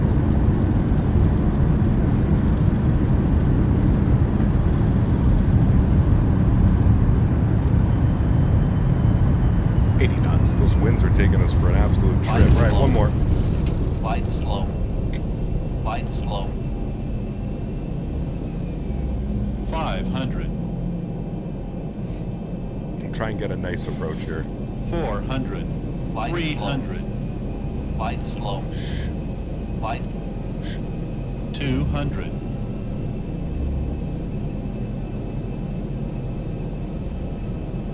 100. 50, 40, 30, 20, 10. That's probably the exact landing you want to do into here. Nice though. If we really want to do a true, we can just do this. Yes. 80 knots. And then this. And now it won't be all over the place. 500. Glide slow. Glide slow. Much more stable approach. Just have to turn the weather off. 300. Because what it is every time you start it over, you go in and do the weather, and it's just like, 200. oh, nope.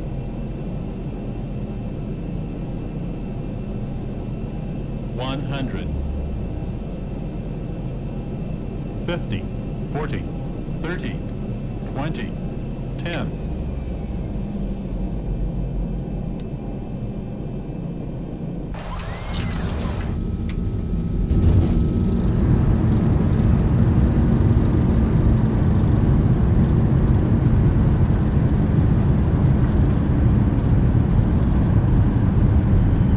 80 knots.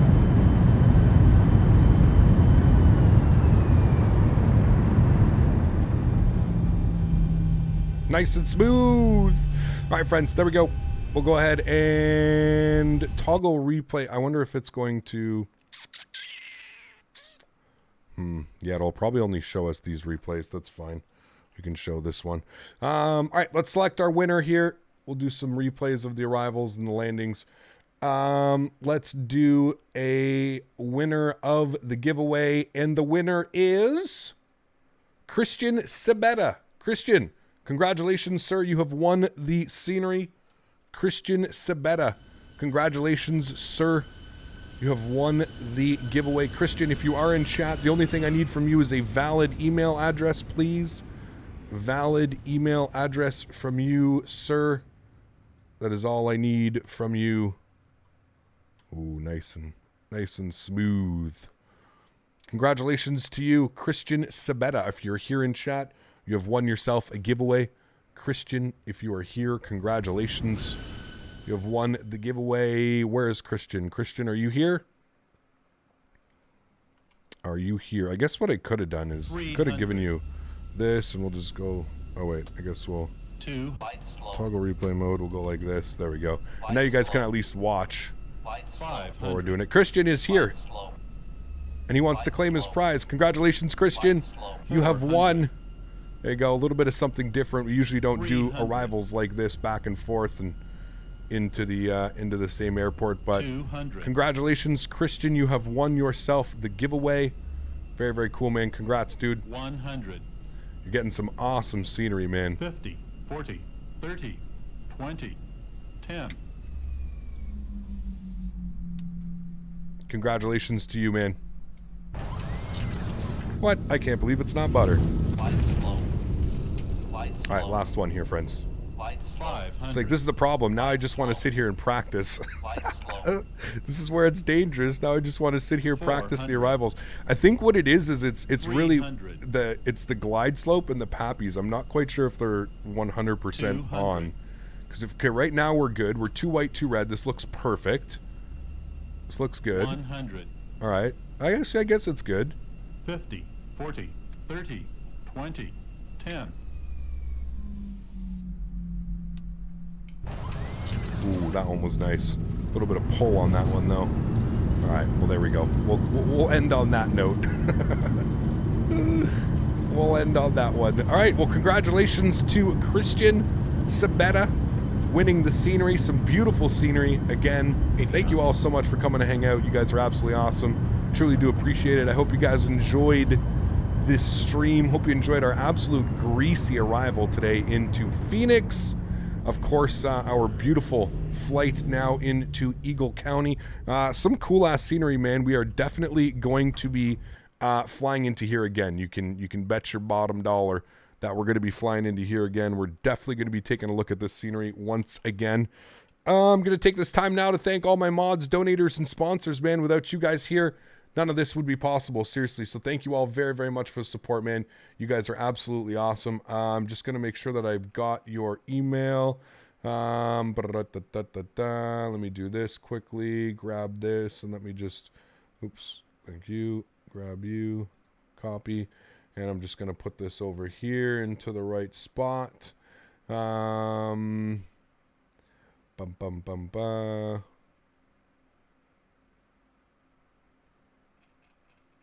Okay, well, anyways, I've got your email, so we're looking good. All right, cool. Everything is looking good. Let's enjoy the replay here.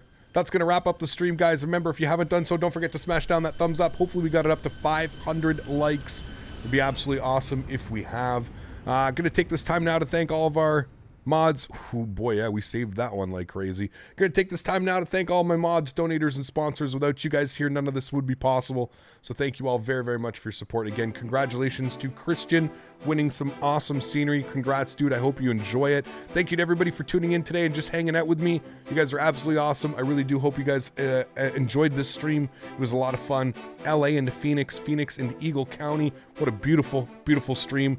Next stream for me is going to be Saturday, friends. And again, you're going to want to be present for this one. We are giving away an entire Thrustmaster TCA Boeing Yoke and Throttle combo. Anybody can win it. Anybody can win it. We're shipping it free to your door. There's nothing that you need to provide. There's no money. There's no nothing involved with this giveaway. So I'm super excited about this one. Somebody is going to have an amazing Christmas on behalf of Thrustmaster and the Captain Canada crew. So make sure you guys are here on Saturday. You're not going to want to miss that one. I'm going to take this time now. All my mods, donators, sponsors, man, without you guys here, none of this is possible. So thank you all so much for your support, man. I truly do appreciate it. You guys are amazing. Thank you all very, very much for supporting the streams. You guys are the backbone. I really do appreciate it. To everybody else who can't afford to donate using a monetary value, still want to thank you just as much. You guys, everybody coming out here to hang out, smashing down that like button, hitting that subscribe button. You guys are absolutely awesome. So I appreciate every single one of you. Alrighty, guys, enjoy the replays. Enjoy your Friday. And before you know it, it'll be Saturday, and we'll all see each other soon. Happy landings, my friends.